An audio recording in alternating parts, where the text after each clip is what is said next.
Welcome to Deep Transformation, Self, Society, Spirit. I'm Roger Walsh, and our co-host is John Dupuy. And with us today is a man who has been a great inspiration to me. In fact, I just got out of a long meditation retreat, and I read very little in retreats, but I did take two of his books in as inspiration and also guidance for my practice. He is a character who's in some ways a double personality. By day, he is a doctor of dentistry and has had his profession in dentistry and actually formed charitable organizations which provide dental service to internationally. But by night, he is a master of dream yoga, and he spends his nights traveling and teaching and traveling and learning in realms that are just unknown to most of us. And he has written the wonderful book, which has just opened a whole new world to me, his book, Dream Yoga, in which he describes the practice of dream yoga, which turns out to be a practice common to multiple spiritual traditions, but perhaps most fully articulated and mastered in the Tibetan Buddhist tradition, of which he is a long-time student. And so he has provided a map for the practices of dream yoga, and even beyond dream yoga, practices in deep sleep. This is remarkable territory. So he's also done other work in death and dying, provided books on working with spiritual challenges.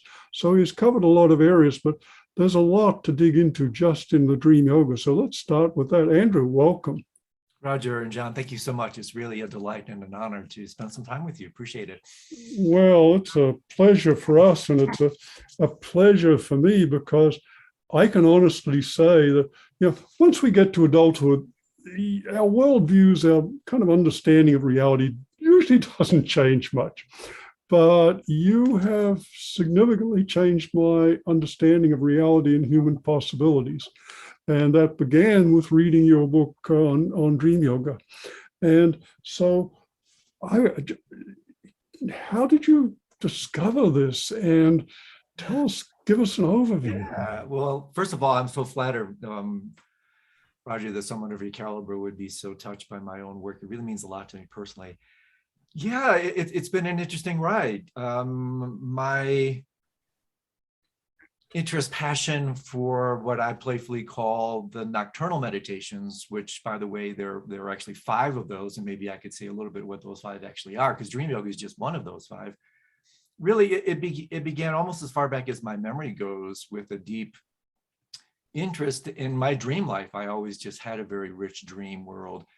But then really in my early 20s, I had some truly profound experiences. And one in particular, which I believe I share in the book, Dream Yoga, was a game changer for me, a really before and after experience, where I had been working at a hospital in a surgical unit, thinking about going to med school, and was doing a fair amount of reading in a relatively new literature at that time, the Seth material, the kind of developing new age sort of thing. And I started having a fair amount of these kind of precognitive dreams of premonition and the like. And then during one really extraordinary magical period, Roger, lasted about 2 weeks, my mind just kind of broke open into this really marvelous state, which at that point, I have to say, I thought it was an altered state, but I've come to now realize that actually it was a dip into the natural state.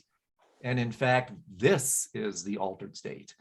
But in short, what characterized this 2-week period were 2 things. One was my nighttime dream life just really took off. I had pretty much constant lucidity. And lucid dreams are, for your listeners, of course, that magical moment when you're in a dream and something triggers the recognition that, oh my gosh, this is a dream. So you actually attain lucidity, awareness, consciousness, and you still are in the dream. And so I started having lucid dreams pretty much constantly. And the other thing that was really compelling to me that ended up seeding the second book in this dream trilogy, the Dreams of Light book, was my daytime experience became correlatively more illusory, more dreamlike. And so this is a very interesting thing for me, Roger, because here's on one level, my dreams were becoming more real. If I say it carefully, I could say my dreams were becoming more reified, more solid, more real. And then conversely, my daytime experience was becoming less real. And this was a really interesting experience for, in fact, these 2 weeks. But then as I share it in the book, it became quite disconcerting because my footing, my grounding in reality was now being challenged. I really got to the point where I had a hard time distinguishing whether I was awake or dreaming. And that, because I didn't have the proper infrastructure for it, became quite unsettling. And it reminded me of what the famous psychiatrist R.D. Laing once said, the mystic swims in the same ocean where the psychotic drowns. And I was starting to drown. So I had to shut it down because I really thought instead of, hey, maybe this is the glimpse of the awakened state, enlightenment, I said, hey, wait, maybe this is a glimpse of insanity. So I had to shut it down in order to just regain my bearings, relocate my footing in reality. And that began my search into a host of traditions. And I can pause for a second, that eventually led me to Buddhism, and then why Buddhism of so many of the traditions I've studied really spoke to me based on that experience. Yeah, so you were having these experiences before almost anything was known about them in the West. Yeah, this is really important because I've since come to understand and appreciate the classic Indic, both in Buddhism and Hinduism, this kind of pedagogical approach of understanding experience and realization. And I had the experience before I had the proper understanding. And so therefore I had to retrofit the understanding. It took me about 8-9 years till I finally landed in the tradition, in this case Buddhism, that spoke to me, that therefore really helped me understand, like, what was that? What was it that I really experienced? I had no idea. And so that's one reason I guess I could say I'm a card-carrying Buddhist, even though I consider myself really, as you know, Roger, more an integral person. I'm more a curiouist than a Buddhist. I'm more that's a great that's yeah. a great word. I'm going to be quoting you. I'm just curious about the nature of mind and reality. But I have to say the Buddhist approach really spoke to me right at the outset, because as you know, etymologically, the word Buddha comes from a Sanskrit root that literally means the awakened one. And the first time I heard that, I was like, oh, that's compelling, like awake in relationship to what? And so the more I dove into this incredibly noble tradition, the more it resonated with me. And then eventually it took me into 3-year retreat, which is where the next colossal dive into this topic occurred, because during this monumental training period, I had this extraordinary ability to work throughout the entire day with practices of what's called illusory form, working to see the world in a de-reified illusory way, and then working with not only dream yoga, but sleep yoga at night. And basically what was so brilliant about that for me was I finally was actually to reinstate the experiences in the context of this retreat that I had experienced spontaneously decades earlier. And that to me was like, whoa, this is definitely my baby. And so since then, the nocturnal practices have become a real passion for me, because they really represent an incredible untapped natural resource. I mean, think about the numbers here, Roger. We spend about 25% of our sleeping time in REM sleep. That's mostly when we dream, not exclusively. That amounts to about a month a year. In an average lifetime, that's about 6 years we spend in the dream state. I mean, you can get a PhD in less than 6 years. And so I often playfully think of these practices as a unique form of night school, where in fact, just to give it some scientific traction, Matthew Walker, who you probably know from Berkeley, neuroscientist, wrote a marvelous book called Why We Sleep. And in this book, it's very interesting. He only relegates 2 or 3 pages to lucid dreaming. But at the very end, he says something very compelling. And again, he's not a lucid dreamer, dream yoga practitioner that I'm aware of. He's a hard-hitting scientist. And he says there, quote, I memorized it because it's so compelling. He says, it's entirely possible that lucid dreamers represent the next iteration in Homo sapiens evolution, end quote. And so I really do think that this represents a kind of pedagogy of the future, the capacity to really bring up to 25% of our lives into the arena of waking consciousness, and therefore tap into these incredible vast natural resources that otherwise are just lost in the oblivion of non-lucid sleep and dream. Yeah, yeah. And as a way in here, could you give us an overview Sure. of the different practices and experiences that are available through this? Through dream Yeah. yoga? Oh, happy to do that. I get so excited about this, right? So yeah, in my languaging, there are 5 of these so-called nocturnal meditations. And the first one is, classically it's called hypnagogic sleep. It's that kind of dimension of mind. I love to think of it as like a plasma of mind, this kind of froth of perception where you're not awake, you're not asleep. I also like the term recently coined called liminal dreaming, where liminal really means threshold. And liminality in itself is a really interesting principle. Liminal beings, liminal places, liminal experiences are very compelling. In Buddhist language, these would be connected to what they call bardo or gap experiences. And so liminal dreaming is the first. It's when you hit the pillow and you're going in that drowsy, not quite awake, not quite asleep space. And it's an incredibly interesting arena that I used to skip over. I'm just going to get through this and kind of get to the goodies of lucid dreaming and dream yoga. But since then, I've really come to appreciate liminal dreaming for several reasons. One is it's really easy. I mean, this is something anybody can do. It's just bringing a heightened sensitivity and awareness / lucidity. That's what lucidity is. It's a code word for awareness. To this very interesting space where you can start to watch how, kind of a witnessing perspective, you can watch how the mind kind of goes offline and start to realize that what we know as the self sense, the ego structure, is really just a storyline. It's a narrative, and you can watch that narrative come undone when you fall asleep. So I'll pause on that one. Then, of course, the classic one, the real grounding, is lucid dreaming. That's the second one. That's that magical space, like I mentioned earlier, when you wake up to the fact that you're dreaming. In my definition, I use it principally in contradistinction to dream yoga, which is the next one. Lucid dreaming is largely used for purposes of self-fulfillment, psychological dimensions. You do an extraordinary array of activities in the lucid dream arena, which we can come back to and talk about. And it's helpful, excuse me, it's also helpful to know some of these benefits, because otherwise people go, geez, why bother? My life is already so full. My sleep is so precious. You know, we put this pretty big do not disturb sign when we go to sleep. And so sometimes it's helpful for people to understand, well, why should we in fact want to be so disturbed, so to speak? So lucid dreaming, so much to say about that. But then with some proficiency, lucid dreaming can mature, excuse me, into dream yoga. And this is really the game changer, because this is where it transitions, not so much in the kind of trajectory of self-fulfillment, but now it's more self-transcendence. Now it's not so much about psychological vectors as is lucid dreaming.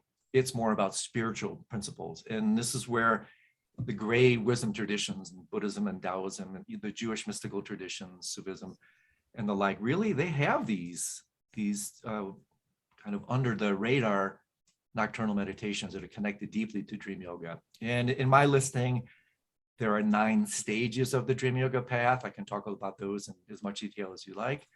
But just for the purposes to complete the overview, then with a little bit of stability, and this is where it becomes increasingly more sophisticated, refined, and dare we say esoteric, then you can develop into what's called sleep yoga. The Tibetan here is Ursul, or luminosity yoga. It's the same word that's used in Sanskrit, nidra. So this is worth throwing into the mix. When people talk about yoga nidra, nidra means sleep. And it's very easy to confuse yoga nidra with classic sleep yoga, but it's not. Yoga nidra is more really in the bandwidth of liminal dreaming. But basically what happens in lucid sleep, which, and now by the way, they're studying this in laboratories. There are some very sophisticated researchers now, and I've been involved in study designs and that sort of thing, substantiating the validity, because lucid dreaming has been scientifically proven for decades, since the 70s, lucid sleep has still to be scientifically substantiated because it's difficult to send a signal from the deep dreamless state space, that kind of thing. But Tom Metzinger, a friend of mine, says that when in fact it is substantiated, this will be a revolution in the mind sciences. Because it completely turns everything upside down. I mean, what are you saying here? You mean you can be completely lucid awake in deep dreamless sleep? That's almost an oxymoron. It's a contradiction in terms in the Western arena. Well, the wisdom traditions say absolutely. And in fact, in one of the four principal schools of Tibetan Buddhism, what's called the Nyingma tradition, the old school, sleep yoga is actually the main practice.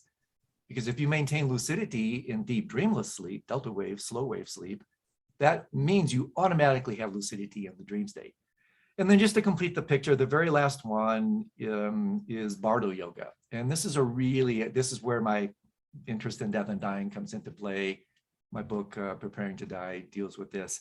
And this also is really interesting from the Tibetan arena, Roger, because they talk about, in the Tibetan world, they talk about 3 types of dream.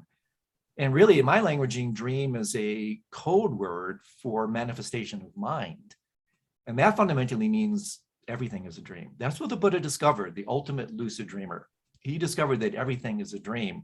What that really means, that's a deeper dive. We could get into that. But the Tibetans talk about 3 different types of dreams. So one is the classic nighttime dream. They also refer to it very interestingly as the double delusion, or the example dream. I mean, how interesting is that? That you use the double delusion, the nighttime dream, as a way to extrapolate insights using the laboratory of the mind in that arena back into the primary dream. So that's the second dream. This, what we call waking reality. This is a dream. But in terms of Bardo yoga, there's one more type of dream that they refer to as the dream at the end of time. And that's death, the Bardo states and beyond. And so the nocturnal meditations come to their full fruition in Bardo yoga.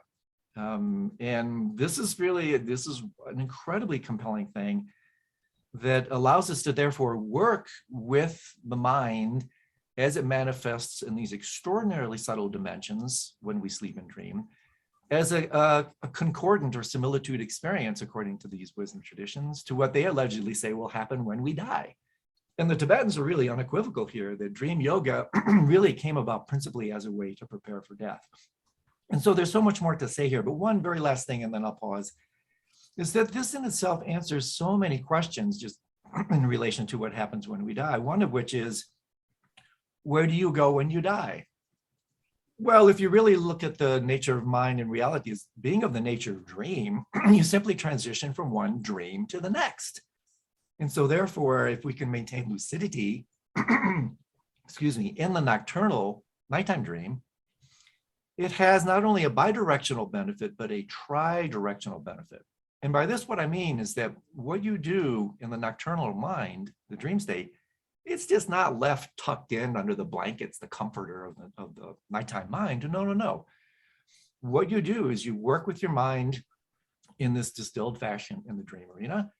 And then those insights ping back into the waking state. So lucid dreaming leads to lucid living. That's the bidirectional component. And that's also really helpful to understand because again, we're like, why should I do this? Well, because learning how to become lucid in your dreams will help you to become lucid in your life. And what that means, we can talk about. But it's not just a twofer, it's a threefer. Because now, not only does it ping back into the waking state, but it also pings forward into the death state. That lucid dreaming leads to lucid dying. That you can then maintain a type of tacit awareness, tacit lucidity as you go through the entire death journey. And according to the Tibetans, this is a game changer because what they argue, if you believe in this sort of thing, and look at your nighttime experience, if you don't wake up and take control of your nighttime dream, excuse me, what does? Your habits, or in Eastern language, karma. Exactly the same phenomenology takes place, they allege, when you die. If you don't wake up, become lucid, and take control of your mind, your unconscious mind, because that's what's released when you die, what takes control? Just like in the nighttime dream, your unconscious mind takes control. And therefore, when you attain lucidity in the dream at the end of time, that's a game changer. because then you can maintain control, directionality, and guide that entire process with some intentionality. So that's it's a long-winded answer to a terrific question, but there's just a lot there. So I hope it's okay to throw all those noodles against the wall. Oh, it's absolutely wonderful. And you distilled so much there. First off, you just gave us an overview of these remarkable practices and a taste of their benefits. But you also pointed to the way in which these practices are at the very cutting edge of Western understanding and research. And you talked about the fact that lucid dreaming has now been investigated for some time by Western researchers. But we could also add that probably about the time you were beginning, most Western psychologists did not believe that lucid dreaming was possible, let alone lucid sleep. So this is a beautiful example of which we could provide others, but you're providing a beautiful example of the way that as these contemplative traditions have come into the West, and that has done many things. And one of them is it's revived interest in our own Western practices of Sufism and Jewish Kabbalah, Christian contemplation. And we find those same practices in these traditions too. Perhaps not as overt or central, but they're there. And they are also, they've had these Eastern practices have had a major impact on our Western contemplative traditions. And both traditions have had an impact on Western psychology and our understanding of human nature and possibilities. And you've pointed out that so lucid dreaming is one way that the whole field of sleep research has changed and our understanding of what's possible in sleep has changed. But you're pointing to the fact there are more possibilities and potentials and developmental opportunities that are still off Western psychology's map. And this is really important because one of the things that I think all of us are trying to do is to expand our Western cultural and professional understanding of human nature and human possibilities and potentials and their implications for life and healing, both ourselves and our collective. So this is extraordinarily important and has so many implications. Roger, I high five for you, my friend, for bringing that to the table, because I think this is a really important point. And let me just say a couple of things here. It's very interesting that one of the differentiating factors, and obviously with globalization, these barriers are coming down, but really what you said is really spot on, that in the Western way, we derive our definitions of mind and reality almost principally from the waking state. What I refer to as really the hubris of wake centricity. And in the service of that also, or conjoined with that, are things like photocentricity, site centricity, all of which, by the way, is in the service of egocentricity. And so what's really interesting is the unique contribution of the East in that they derive their understanding of mind and reality, not just from one bandwidth, the waking state, but from all three. So it's much more comprehensive, it's much more integral. And so I use the following analogy. It's as if most of us, again, are, because we're so site-centric, so almost addicted to light, especially artificial light. And I argue that this is actually one signature of the Kali Yuga, of the dark age, that is our complete infatuation and addiction to artificial light. And so one of the ways I look at these nocturnal meditations, it's akin to like you're in a really brightly lit room, it's dark outside, in a really brightly lit room, and you want to step outside to get some fresh air. And so when you first step outside, it's pitch black, you can't see a thing. This is the beginning nocturnal meditator. They turn the lens of the mind's eye back in. It's all dark in there. They can't see anything. Why? Well, because of the constriction, the contraction of the egoic level of development. Interestingly represented in the pupils of our eyes. They just constrict. You can't see anything because the light ironically blinds us. We're blinded by the light. Well, using this analogy, you're patient. That's one of the biggest ingredients for success with these nocturnal meditations is you just keep going. Guess what happens? your mind relaxes, or in this case, let's use the physical eye. The eyes dilate, the aperture of your consciousness dilates, and guess what happens? You start to slowly see things that have always been there, but hidden in the darkness of ignorance. That's what, darkness is a code word for ignorance. And so we're patient, we remain open. The aperture of our hearts and minds opens, and hey, guess what? We start to see things we've never seen before. And that's where the lucidity comes from. We continue the eye acclimatizes, the mind's eye acclimatizes. You start to have lucid dreams. You start to have glimpses of lucid sleep. And the other thing that it does, to put a further exclamation point on your really great comment here, Roger, is that it replaces the Western binary bivalent view of mind and reality. That it's like a light switch in my room. I go over there. It's either yes, no, on, off, black, white, dead or alive. That's in a kind of orienting generalization. That's the Western view of mind and reality, especially consciousness. Yes, no, on, off, black, white, dead, alive. Well, what these practices do is they replace the Western light switch model of mind with a Eastern dimmer. And so therefore, it's not just on, off. No, it's just basically transitioning from gross waking consciousness to subtle dreaming consciousness to extremely subtle sleeping consciousness.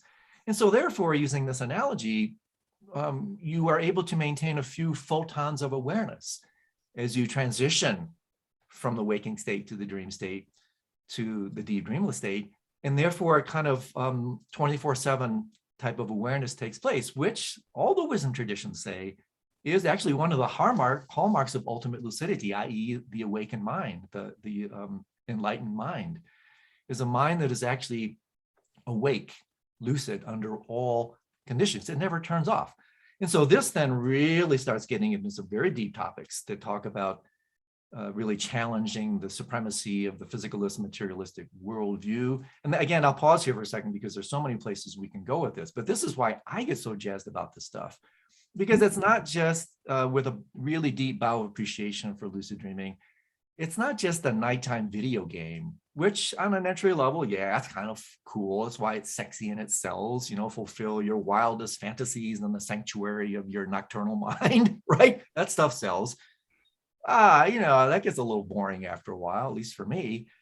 The really awesome thing about these practices is they are a marvelous nighttime opportunity every single night to explore the nature of mind and reality, and therefore to wake up in the ultimate sense. That's ultimate lucidity. That's where I get super excited. And then it bleeds into these so-called philosophical dimensions, which really, I argue, is only philosophy because you haven't experienced it yet. I mean, these are direct byproducts of our experience. So thank you so much for bringing up this aspect of it. I think it's super important. Yeah, and John, I realize I'm doing a lot of the talking here, and I'll shut up in a moment. But I just want to summarize what Andrew said, and even expand it, because you pointed to something very important, that our Western worldview is based on a single state of consciousness. And the way the anthropologists describe it is, they say that Western culture is a monophasic culture, as opposed to most cultures in the world, which are so-called polyphasic cultures, which draw from multiple states of consciousness. And I would add to that, I think it's time to extend our maps still further and point to the fact that the West has been a single stage worldview, and that these contemplative traditions are actually multi-stage worldviews.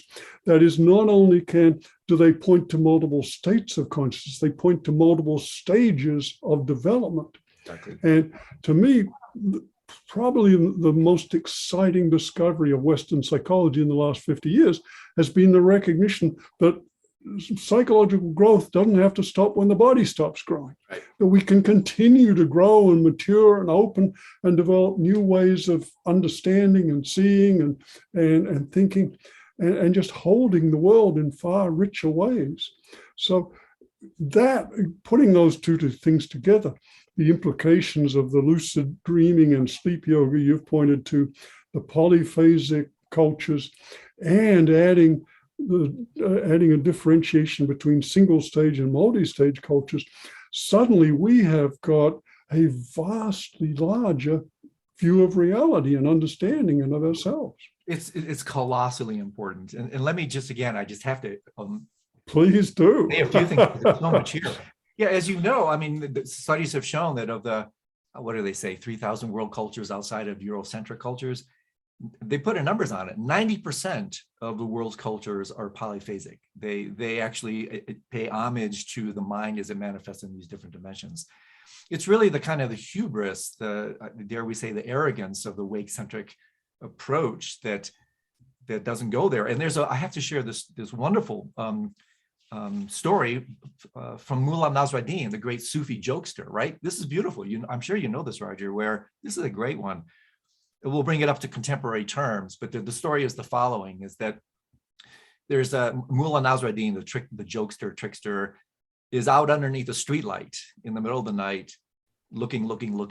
And a neighbor comes by and sees Mullah and says, Mullah, what are you doing? He goes, I lost my keys. So he goes, oh, let me help. So they're out there looking. And after X amount of time, the neighbor says, hey man, there's no way, they're not out here. Where exactly did you lose these things? And Nasruddin says, oh, I lost them back in my house. And the neighbor goes, well, why the hell are we looking out here? And he goes, because the light's on, it's easier out here, right? We look where the looking is easy, where the key is actually lost where? In the house back home. And so the other thing here that's, again, very important, I love your interjections, Roger, is that largely due to the great contribution of Chardin, right? He said something, paraphrasing his beautiful work, evolution hasn't stopped. It's only moved indoors. And this is really— that's exquisite. I hadn't heard that before. It's just like, it's only moved indoors. Well, here's where it gets better. Where do we move when it gets dark? We're playing outside. Oh, Billy, it's getting dark. Come on inside. You come inside, you're getting dark. You step indoors. What happens when you lie down? You're stepping indoors even further.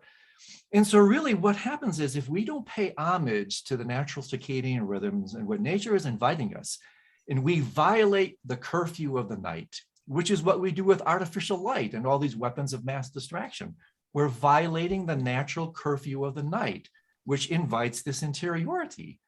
And so what we do, if we resonate with what nature is teaching us, we don't violate that curfew.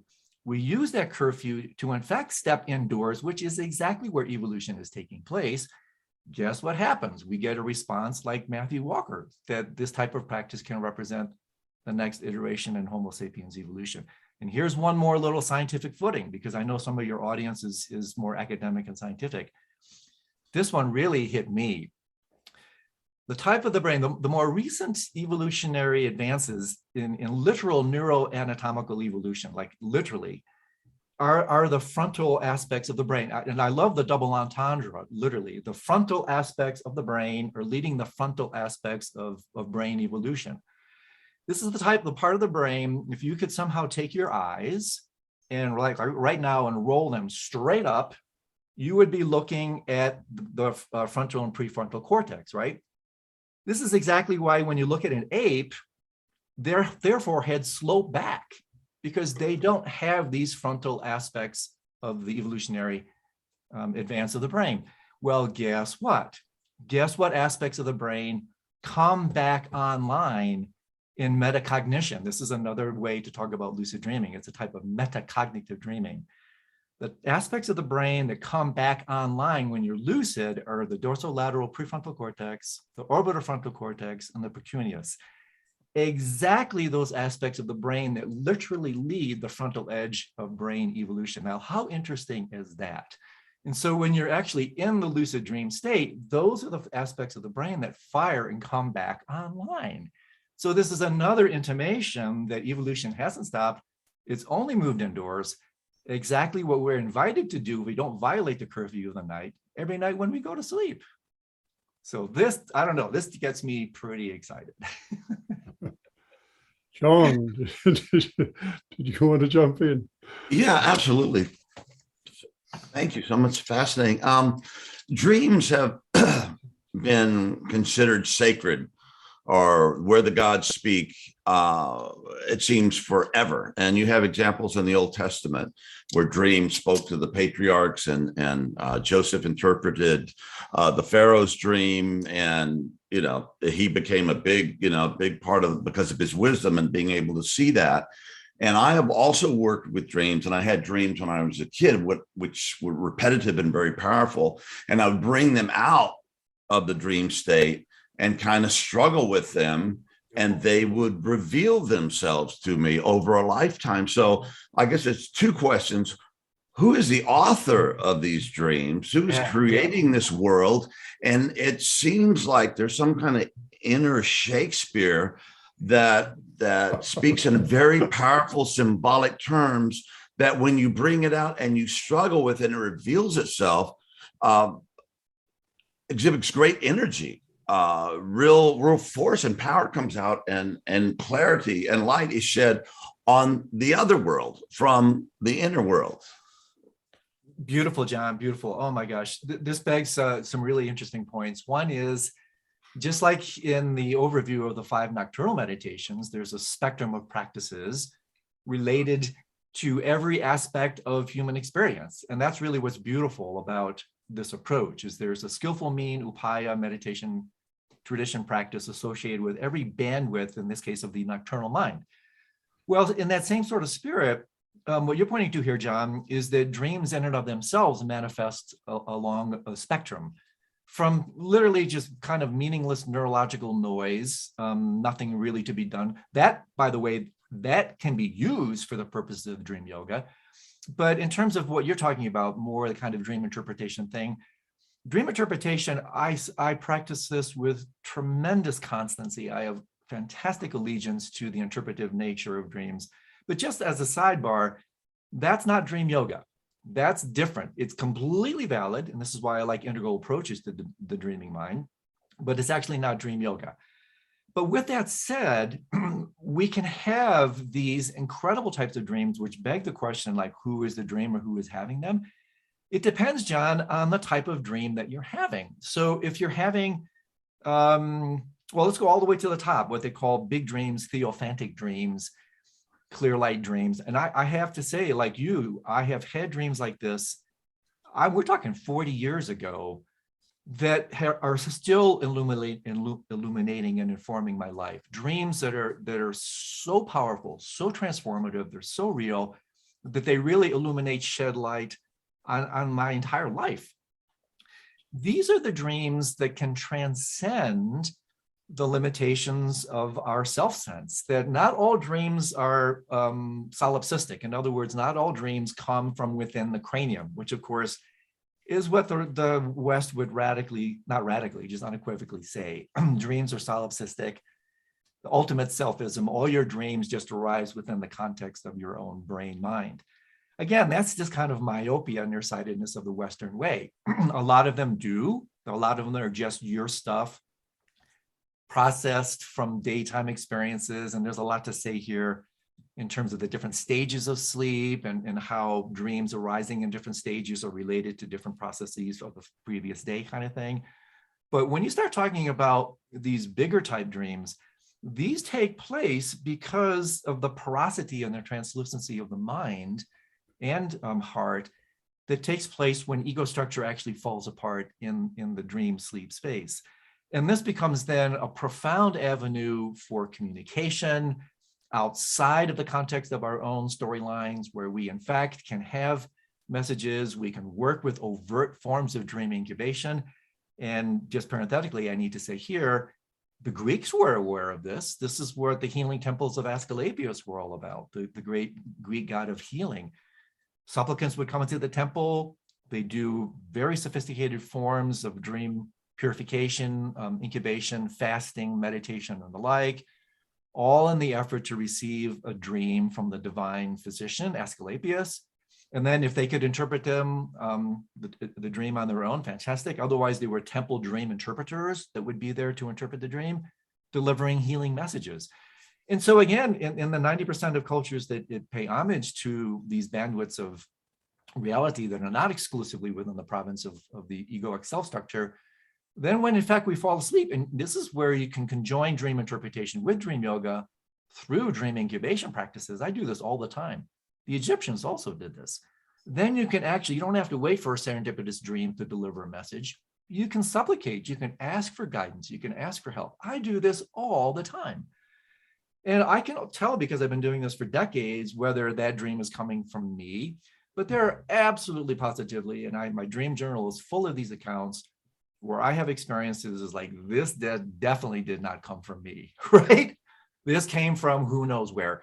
And I love this kind of permeability, porosity, because then it makes me more and more available to these agencies, these wisdom forces that really can be profound guides and influencers on my waking arena. And dream yoga, of course, can vastly augment this type of thing, because what it does is it just, again, opening the aperture of our hearts and minds, just makes us more available to these extraordinary opportunities where we can learn from all these different types of agencies. So love the interjection. Thanks for asking that. And can you actually, when you're in dream yoga or in a lucid state, and you intuitively know this is not just stuff of my mind, processing, but this is something from beyond or something numinous. Yeah. Can you actually work with it in the lucid dream yoga state? Yes, great question. Absolutely. And again, this is where the 9 stages, that's my mapping of dream yoga, actually come into play. And so usually what I do with these is I engage in what's called pellucidity, or the witnessing lucid dream. And by this, what I mean is I realize, wait a second, this is pretty cool. There's something is really exciting happening here. I'm aware of that. I'm lucid. It's like being in a movie theater. I am completely aware of what's happening, but I'm not actually going to engage it in some of the more transformative exercise ways that I would do with the other stages of dream yoga. In this case, I do a witnessing type of lucidity. In other words, it's like what it sounds. I simply sit back with full awareness, as aware as I am of talking to you guys right now, and I simply watch this playing out, and with this sense of complete appreciation, delight, and wonder. And that helps me maintain it in my database. That helps me remember it. I'm not actually overtly engaging it, but however, with one, I wouldn't say one exception, sometimes what I will do, and I can give you very specific examples where I'll be having a dream. Well, in fact, let me just give you one. I'll be having a dream. One particular experience comes to mind when I was in my 3-year retreat. And I was really struggling with quite a complex, sophisticated meditation practice. And our Drupal, our meditation master, retreat master, was gone. And so we were left to our own devices, which sometimes can get a little bit interesting when you're working with your mind, 24 hours a day so intently. And so I was really struggling with this particular practice. And I was incubating. I need some help. I need some guidance. And so that night I had a very powerful lucid dream with His Holiness Karmapa. He's one of the really enlightened beings in one of the traditions, the Kagyu tradition that I follow of Tibetan Buddhism. And so just like I'm talking to you and Roger, as clear as I am talking to you, I'm lucid. I wake up. I'm at the feet of His Holiness Karmapa. And I ask him point blank, how do I work with this? And just like I'm talking to you, His Holiness then gives me these answers. And open question for me is, in fact, this Karmapa figure, is it in fact the Karmapa somehow infiltrating my own mind space? I have room for that in my worldview. Or is it in fact the Karmapa within me? Is it in fact the awakened nature within my own matrix of being that is somehow expressing itself as a Karmapa that's sharing it? On one level, John, it doesn't matter. Right. The message is what's important, not the messenger.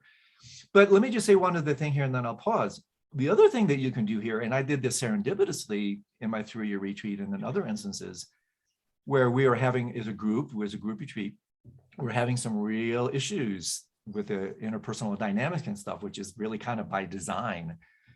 And I ended up having a kind of surrogate dream. I didn't incubate it, but it happened. I became a bit of a surrogate dreamer where I started having dreams that these weren't now guidance just for me.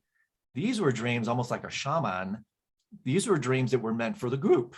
And because the group was open and receptive, I very cautiously said, hey guys, if it's okay, I kind of had this dream last night. You want to hear it? And they all said, yes, yes, yes. And so I shared the dream. And of course, it's helpful to the entire group. And so I'll pause for a second.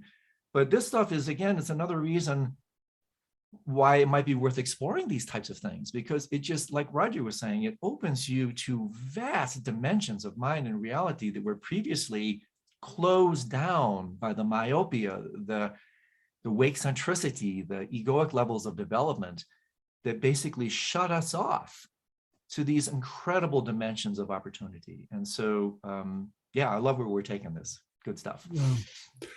Yeah, and there's so many directions we can go. And one you're just pointing us towards is, what does this tell us about the fundamental nature of human nature and of reality? And I would definitely want to get into those, but I'm just sensing the audience getting as inspired as I am by listening to you. And like, okay, I want in. How do I do this? How do I begin? And I will say you lay out practices in an exquisite way in your book, Dream Yoga. And I will say this is one of only 2 books that I have taken into practically every retreat of the last 2 or 3 years. And I also should qualify and say, I am probably your least. If I ever heard one, that's amazing. Yeah. I'm probably your least gifted student. I am lucidity challenged day and night, but I aspire and I am inspired by listening to you. And I have this vision of our audience, thousands of people around the world saying, I want in, how do I do it? So you do lay out the practices exquisitely in your book, Dream Yoga, but could you just give an introduction, how people can begin? Oh, yeah. Thank you, Roger. Yes. Well, on one level, one of the most important things is exactly what we're doing now, is just realizing the potentiality here that, whoa, I had no idea. And I have to say, it was the same with me. It's like, I had no idea there was so much here. And so doing what we're doing here, listening to these kinds of podcasts, reading books, not just mine, but there are many others. And if I put up my lemonade stand for just a second, we created this platform called Nightclub 3 years ago, specifically designed to help onironauts. Onirology is the study of dreams. Onironauts are those who explore, like astronauts explore outer space. Onironauts explore the inner space of the mind. So this type of view is super important because it will create the inspiration and develop the sustenance that's required for success in these practices. And constancy is really critical here. And that's why understanding the benefits, not only as I articulate in the Dream Yoga book, but in another book I published last year called the Lucid Dreaming Workbook. That entire book is like a prequel, Roger, to the book that you're so kindly putting up there. That book is really all about the nuts and bolts, all the benefits, physical benefits, amazing physical benefits, psychological, spiritual benefits, and then the how-tos. And so with that kind of right view and inspiration established, then on one level, and this is an incredibly simple and very powerful factor, is intentionality. I mean, I went, just to show you how important this is, I went to a Dream Yoga training program a couple of years ago with a Tibetan master, and the only technique he gave, only one, was intentionality. And this cannot be really overstated, that our intentionality, that, hey, I really want to start having these dreams. I really want to have these for X, Y, and Z purposes. Intentionality itself is colossally important. And there's ways to work with that to come up more specifically here during the day. You literally, when I'm conducting Dream Yoga retreats, we start with intentionality from day one. Literally throughout the day, almost like a mantra. Tonight, I'm going to have many dreams. I'm going to remember my dreams. I'm going to wake up in my dreams. And so what you're doing is you're installing these kind of pop-ups, right? So again, this is this bidirectionality thing. I love the play on words here. when we're working with dream and sleep yoga, we're really developing a kind of interstate commerce between different states of consciousness. In this case, the waking state and the dreaming state. And so by working with this intentionality, it's like those annoying pop-ups you get on your computer, right? You're installing these pop-ups in your unconscious mind. Well, guess what happens when you fall asleep? It's your unconscious mind that comes into consciousness. That's what dictates the dreamscape. So you're creating these pop-ups so that then when you're dreaming, and I cannot tell you how many times I've ignited a lucid dream with one of these. I'll be going along in a classic non-lucid dream, normal dream, and then a pop-up during the day. Something will pop up in the middle of my dream that says, hey, wait a second, this is a dream. And then bingo, instantly, this is great news about lucid dreaming. In one instant, lucidity, the tables are instantly turned in one moment of recognition. Constancy is the real practice / challenge. Having these things every single night, that takes practice. But the ability to have a lucid dream, that can happen tonight, that can happen at any point. And so intentionality, creating the intention, when you go to sleep at night, you work with, and I'm a member of the American Academy of Sleep Medicine, so I work a lot with classic sleep hygiene techniques. We can get into that level of detail if you want. Shutting down, guess what? The light sources, getting away from especially blue light, which inhibits the release of melatonin, pulling away from computer screens, tablets, phones, and then television, working with certain dietary approaches. There's a whole array of things you can do. Always, kind of spiritual sleep hygiene. If you're a meditator, a little bit of practice at night before you go to sleep, because meditation in terms of Eastern techniques, meditation is the single best thing you can do outside of intentionality to attain lucidity at night. And let me just say one thing here, because this is really important, that we're principally non-lucid to the contents of our mind at night, because the untamed, untrained, non-meditative mind is non-lucid to its contents during the day. In other words, just look at your mind. How often are you actually fully lucid to or aware of what's actually happening in your mind now? And so this is why studies have shown, and I participated in these studies, studies have shown meditators have more lucid dreams. And in the mind of a meditation master, all their dreams are lucid. There's no such thing as a non-lucid dream. And so super technique, what I call super technique for lucidity, in addition to intentionality, is the practice of daytime lucidity, which is meditation. Become more aware, lucid to the contents of your mind now. It's like what Kabir said of death applies to dream. What is found now is found then. Or conversely, what is not found now is not found then. So there's just a great deal more to say, but those are the key ones. Then there's just ever so briefly, there's all kinds of very specific techniques, conducting state checks, working with prospective memory, working with substances like galantamine. There's all kinds, again, and this is why, like you, Roger, I'm a huge fan of integral studies, integral approaches. And this is why, as much as I pay deep, deep homage and respect to the Eastern approaches of lucidity, I actually think for Westerners, the Western lucid techniques, the work of Stephen LaBerge and the scientists and the research, people who've really gone into the labs and done the studies and show you, I really appreciate the Western approaches to bringing about lucidity. And so I'll pause there because this is obviously a colossal topic, but those are the fundamental infrastructure parameters: profound interest, intentionality, working with a meditative mind, and then augmenting that with all these other things. And then you'll start to see, the more you get into it, this is a discipline, it is a practice, it's actually an entire path. And so for people who have some proficiency, and certain people, I seem to be one of these so-called talented ones, karmically predisposed, certain people just resonate with this particular bandwidth of experience. And for them, the nocturnal meditations can become your entire path. And in fact, in my tradition, I mentioned His Holiness Karmapa. Well, the Karmapas are a stream of, if you believe in this sort of thing, incarnates, a lineage of incarnate masters going back to 1041, when the first Karmapa, Chisam Kempa, attained his awakening. And guess what practice led to his enlightenment? Dream yoga. He attained his enlightenment through dream yoga. And the implications there are colossal. Well, the only way you can attain complete awakening is to purify all your karma. That means he purified all his habits, all his karma in his dreams.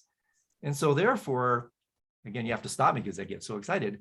You can purify your karma in your dreams. You can, with a sensitive relationship to your dreams, they can literally, not metaphorically, a sensitive relationship to your dreams can literally save your life.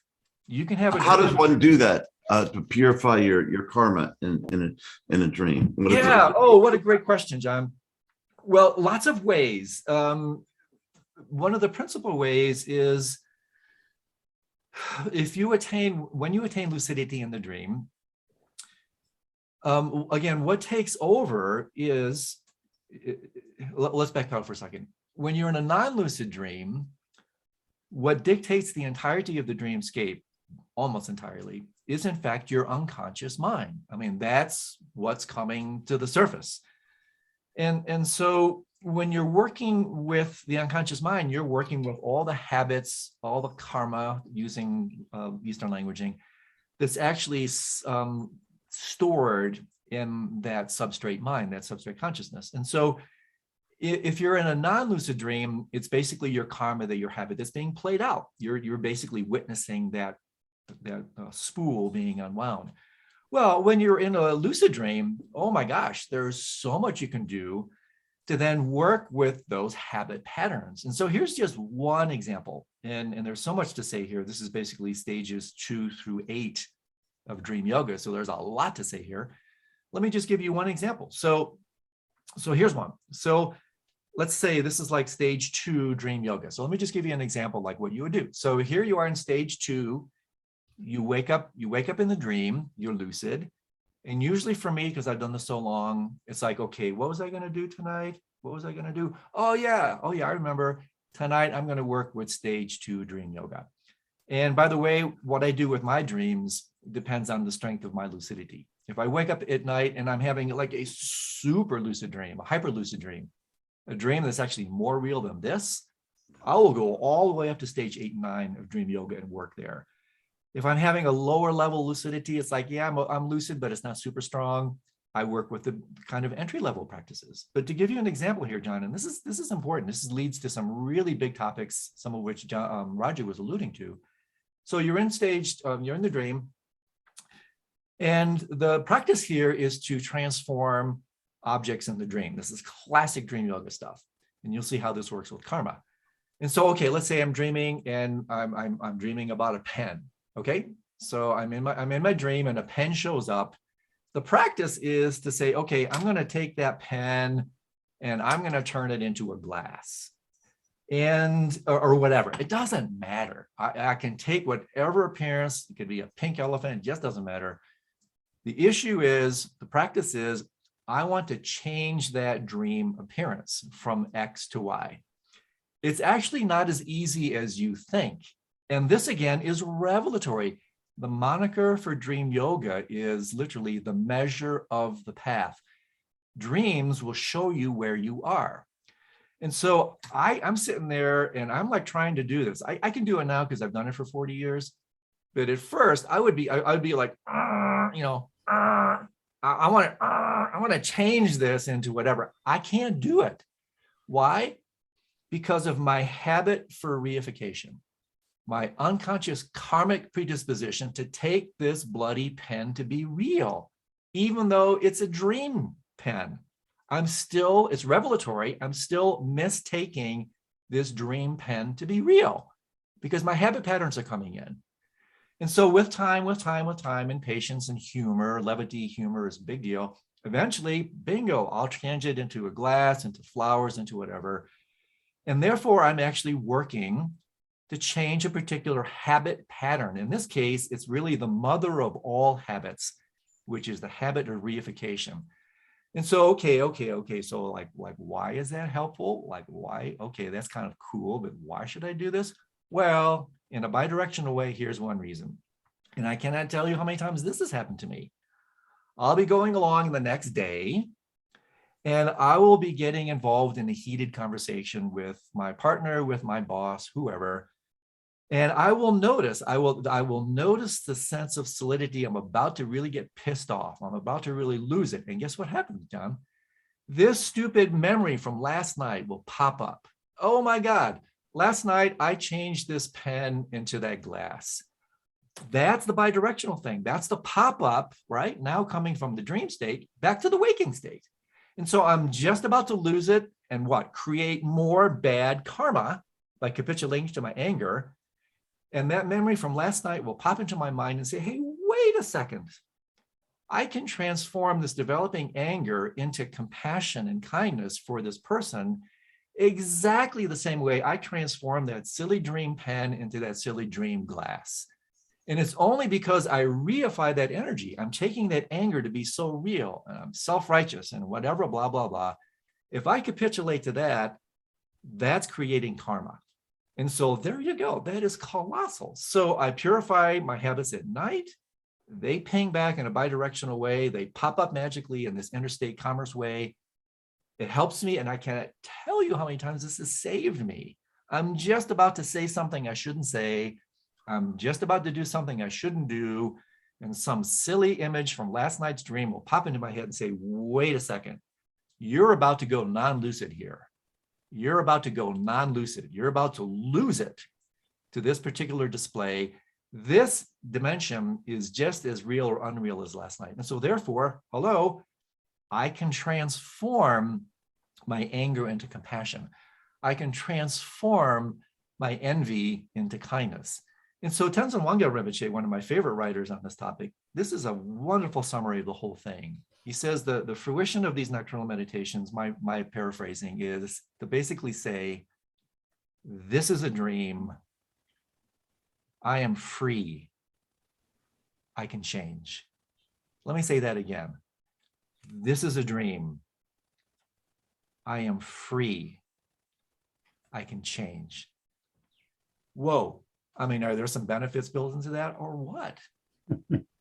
So this is just one again, and that's just stage 2. And then it goes deeper and deeper. And each one of these stages, this connects to what Roger was talking about earlier, how you basically use the laboratory of the nocturnal mind to explore the nature of mind and reality.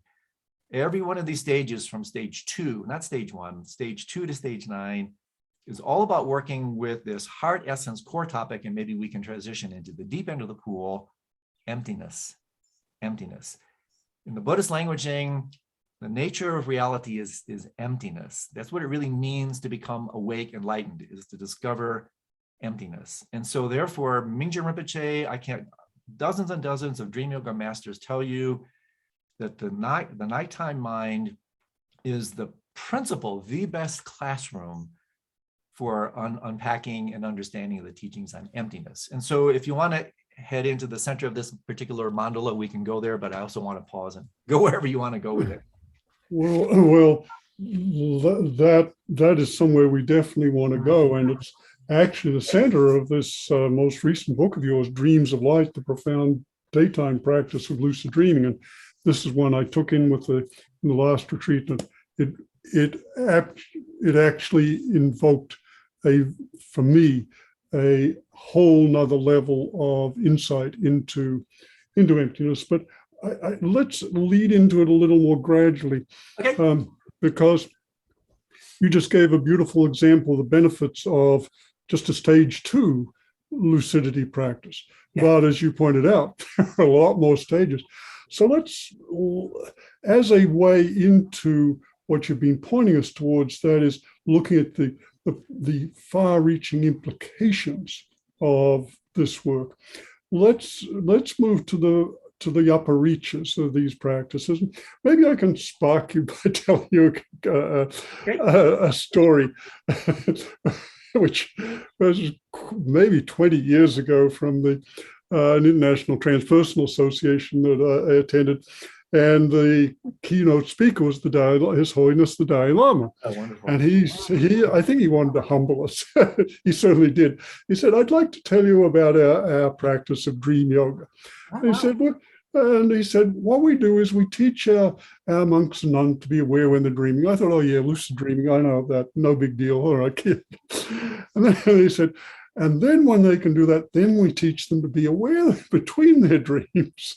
So now they fall into they have a lucid dream, and then the dream stops, and they fall into pure awareness, and then another dream, and they just watch them all during night. And I think, oh, that's interesting.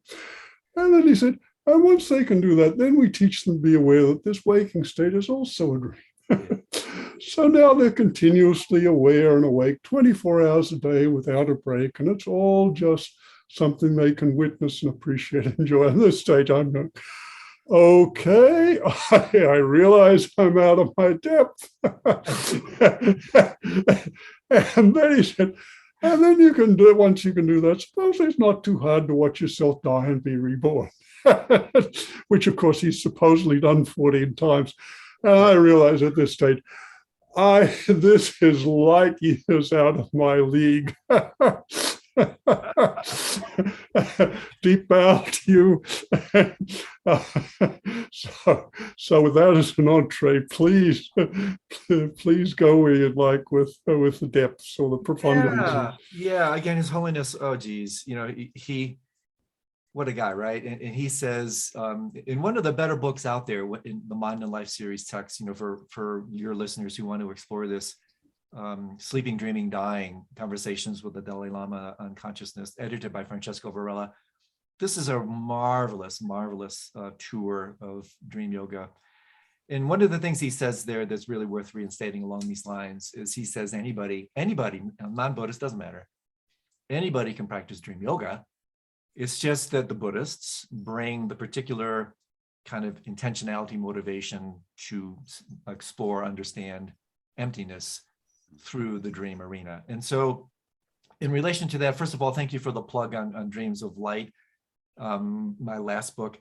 That's, of all the books I've written, that's my favorite, because that was a book where I just took the gloves off and I just went for it, because it really, that whole book, as you pointed out, Roger, circumambulates really the core topic, not only in dream yoga or sleep yoga, but really arguably the core topic in all of Buddhism, which is this thing called emptiness. And so understanding this is a colossal deal. And the dreams are a fantastically powerful way to do that. And there's so many different ways to explore this. And let me just say something at the outset to maybe bring this very immediately at the very beginning into complete or more appropriate and applicable dimensions. And that is that when people are talking about emptiness, and I'll be again very, very specific about how it's defined and how you work with it in the dream,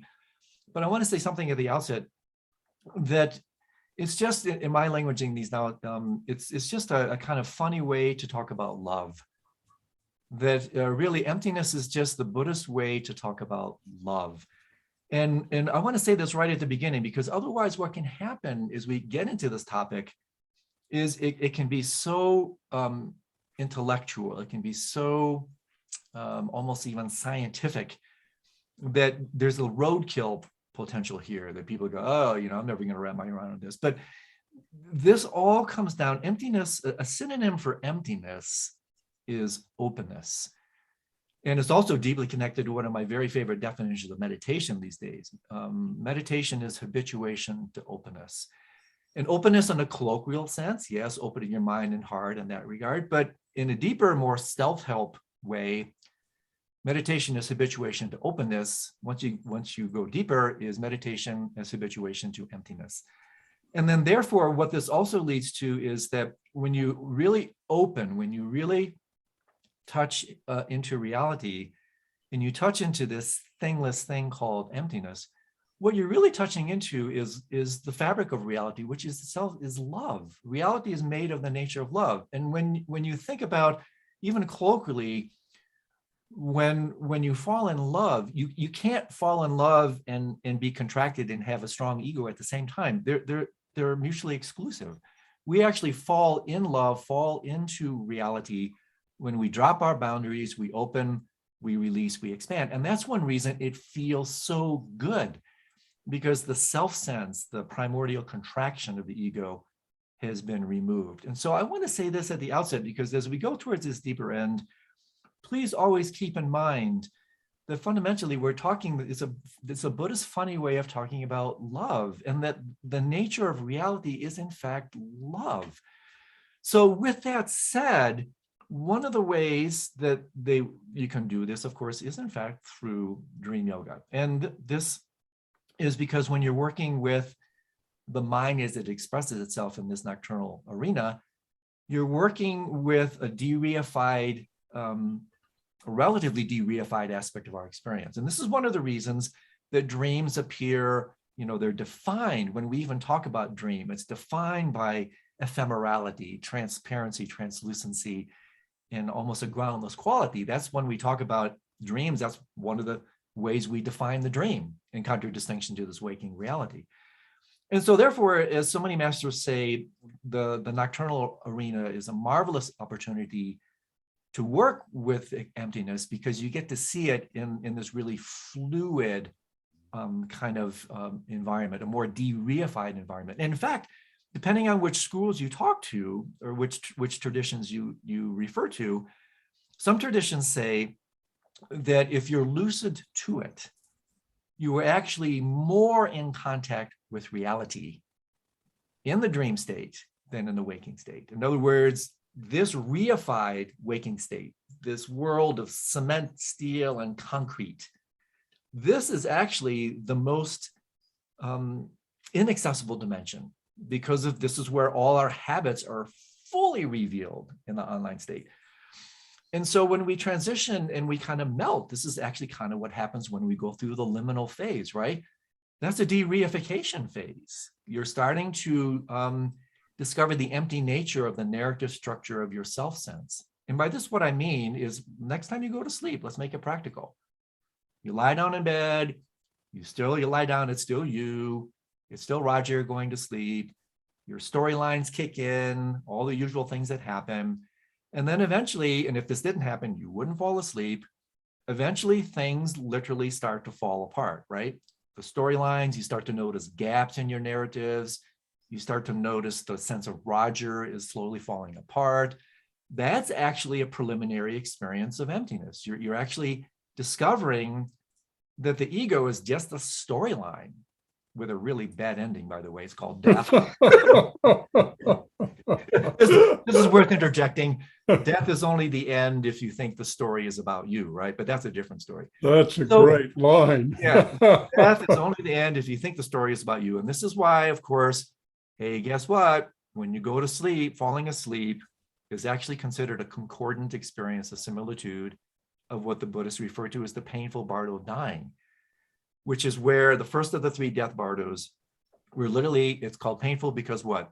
The egoic sense is being let go. It hurts to let go. So every night when we fall asleep, that's a concordant experience. The self sense is coming undone. And usually because we're not identified with these subtle dimensions of mind, that's the principal reason we don't recognize them, Roger, is because we're not familiar during the day with these relatively subtle dimensions of our being. We, ego, is really familiar with rough, coarse, loud, gross states of mind. Exactly what turns down when the volume is turned down, exactly what falls apart. And therefore, again, where meditation comes in, meditation basically during the day introduces you to correlative states of mind during the day that will then be revealed naturally, spontaneously at night. And so therefore, by becoming familiar with the very definition of meditation in the Tibetan language, GOM, to become familiar with, that's what meditation means. By becoming familiar with these subtle dimensions during the day, well, guess what? What is found now is found then. You then recognize them as you fall asleep and dream. But to return to the emptiness thing, so you're falling asleep, your narrative self-structure, the ego storyline falls apart. Again, if it didn't, that's called insomnia. That's what keeps you up and awake. But eventually it does fall apart. You're starting to see the de-reified nature of your being. And with practices of liminality, liminal dreaming, you can sit back and witness this. You can watch it. You can watch yourself quite literally come undone. And that in itself is really interesting. If you do this with some proficiency, this is what my friend Stephen LaBerge, arguably the father of Western lucid dreaming, scientist who proved it in Stanford in '77. This is called awake initiated lucid dream. where you can bring your awareness with you. You actually maintain lucidity awareness as you go through this process. And therefore, you can witness this introduction to the empty nature of your self-sense, right? And so then, and I'll pause here because there's so many ways we can go with this. I want to make sure I'm keeping on track with your intentions. Then what happens is, if you maintain lucidity, you maintain that, you wake up in the dream state, you're watching a particular display of the mind. And then here, Roger, I can actually guide you and your audience through a little dream yoga practice, a little dream contemplation that will show you just how powerful and profound this gets, to talk about emptiness in one of the most, I think, subtle, nuanced ways. So if you want me to do that, I can do that with you now. Yes. Yeah, because this is, when I first worked with this turned out to be quite the little game changer for me. And so well, maybe we can pause for 30 seconds. I will stay in silence, and then I will guide you through this little contemplation type investigation, where you can start to see how the dream arena can be used to really look at reality, mind, perception, knowing. They're all deeply interconnected in a profoundly revelatory way. So let me do this, then perhaps we can talk a little bit about it, because this will go right to the deep end of the pool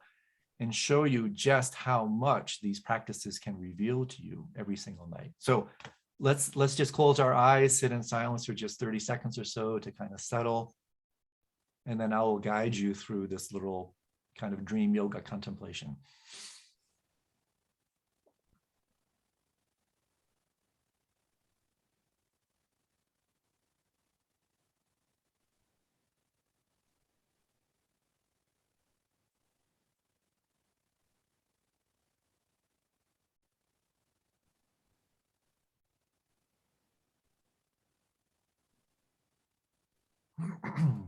So I invite you to simply bring to mind, memory,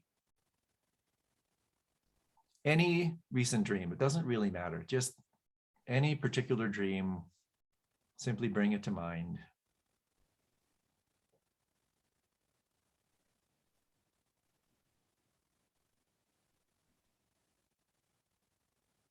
And then perhaps see if the following was not true for you. When you were having that dream, there certainly seemed to be an unquestioned dream appearance, dream image. In other words, the actual content of the dream itself. That's uncontested, yes. When you're in the dream, you're experiencing the dream. Or so it appears. The unexamined life,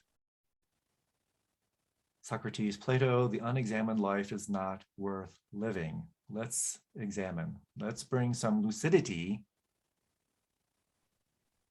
to the experience of your nighttime dream. So in an unexamined way, the dream image appears, yes, uncontested. And in an unexamined way, there seems to be a dreamer. We even say things the next morning. Oh, I had a great dream last night.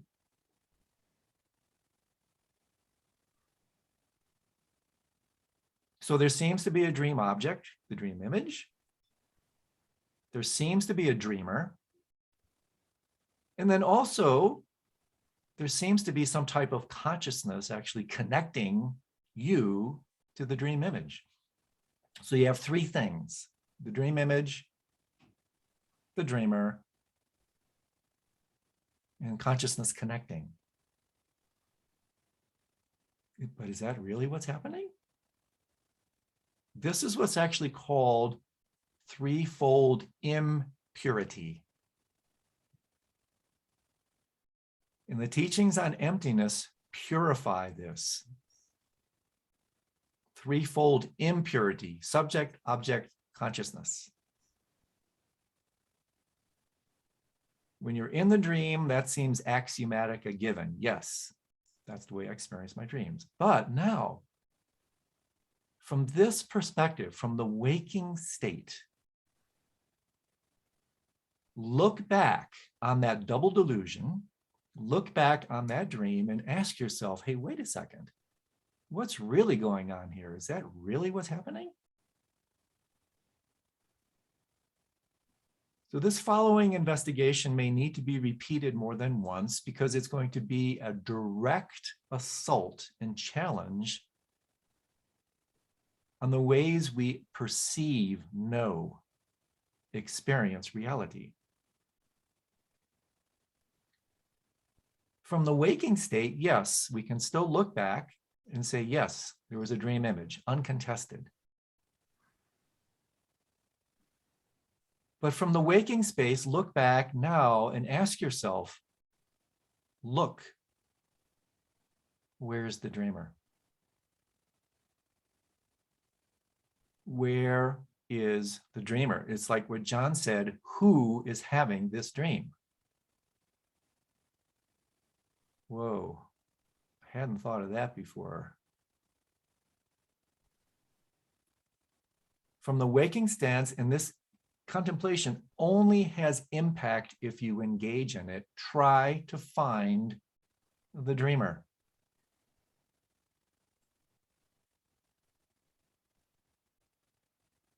If you really look, and I so invite you to do this, you will discover that there isn't one.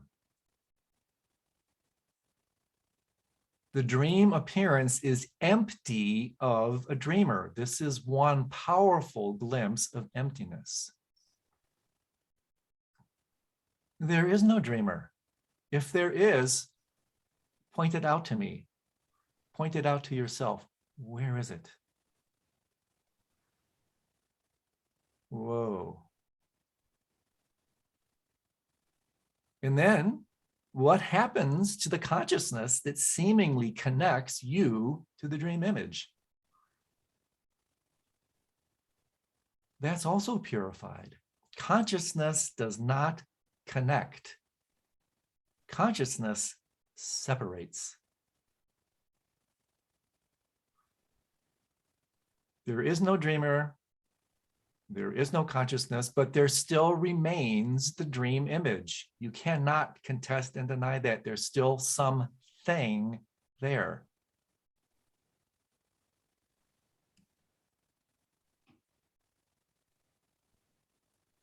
Then the question becomes, who is seeing what? What's actually taking place here?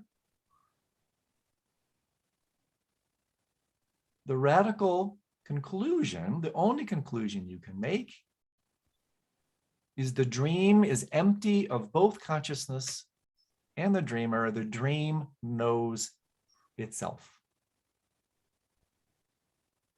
This is an experience of non-duality. This is another way of talking about emptiness. Emptiness is empty of duality, threefold impurity.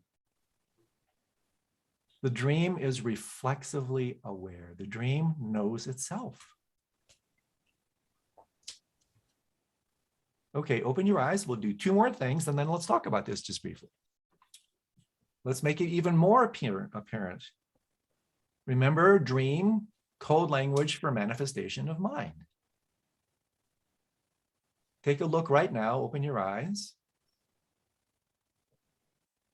Thoughts are probably cascading through your mind. Is that thought that you're experiencing now any different from last night's dream? In other words, engage in the exact same contemplation investigation now. Who is experiencing this thought? Who is having this thought? Nothing, no thing, emptiness. Thoughts without a thinker. That's discovering the empty nature of your thoughts.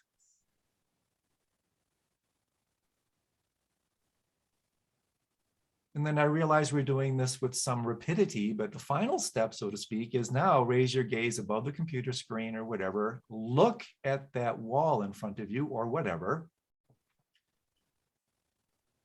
and ask yourself exactly the same questions. Seems to be something out there. Seems to be something in here. A little bit more interesting now because you have this thing called your body, but is that really you? Seems to be some sort of consciousness connecting subject to object. But this is what it means to be asleep in the spiritual sense. This is ultimate non-lucidity.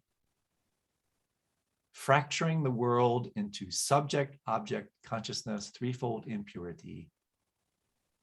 This is what it means to be asleep. And for all of us, this is again axiomatic. This is a given. This is just the way we see the world. It's just the way it is. No, it's what our friend Ken Wilber talks about is the myth of the given. It's not the way it is. It's the way we, ego, construct this world to be. So in exactly the same way that the dream image last night knows itself, your thoughts know themselves in a non-dualistic way. When you look out upon this world, it seems to be out there in an unexamined way. Seems to be a dualistic. Lucidity is to discover the emptiness of just that. So a bit quick, Roger, but maybe something that people can play with that needs, in my experience, to be done over and over again because it's such a radical challenge to the way we perceive, know, and think. But fundamentally, this leads to the empty nature, the non-dualistic nature of reality, and therefore a profound opportunity to discover what's actually happening, what's real. Whoa, so many implications in that. Let's start with just one. Okay. What does this say about our identity? Who and what we are? Yeah, idem, identity comes from the root idem, meaning over and over. Identity is a construct, and again, you intimated this earlier, Roger. Identity exists along a spectrum, both X, Y axis, right? Dualistic, not dualistic, a spectrum of both development, spiritually and development psychologically. And so what it says about our identity, and let me pause and ask you perhaps say just a tad bit more, because I want to be a little bit more specific in my response. What is seeding this question for you, and where do you want to run with this? Because again, there's so many ways to go with this. I'm just going to pause before I launch into one thing. Well, it's deliberately an open question, so I invite you to go wherever you think would be most intriguing. Maybe I'll just add something about, we've been using the word emptiness, and it's a kind of, it's a tough word and concept to wrap one's head around, to put it mildly. And so let me just say something very simple, and that is, when using your book Dreams of Light, as I did in the retreat, what I came to see more deeply was that if we really look very closely at our experience, it turns out that the nature of our experience, and thereby the nature of reality, just is quite different from what we usually assume. Yeah.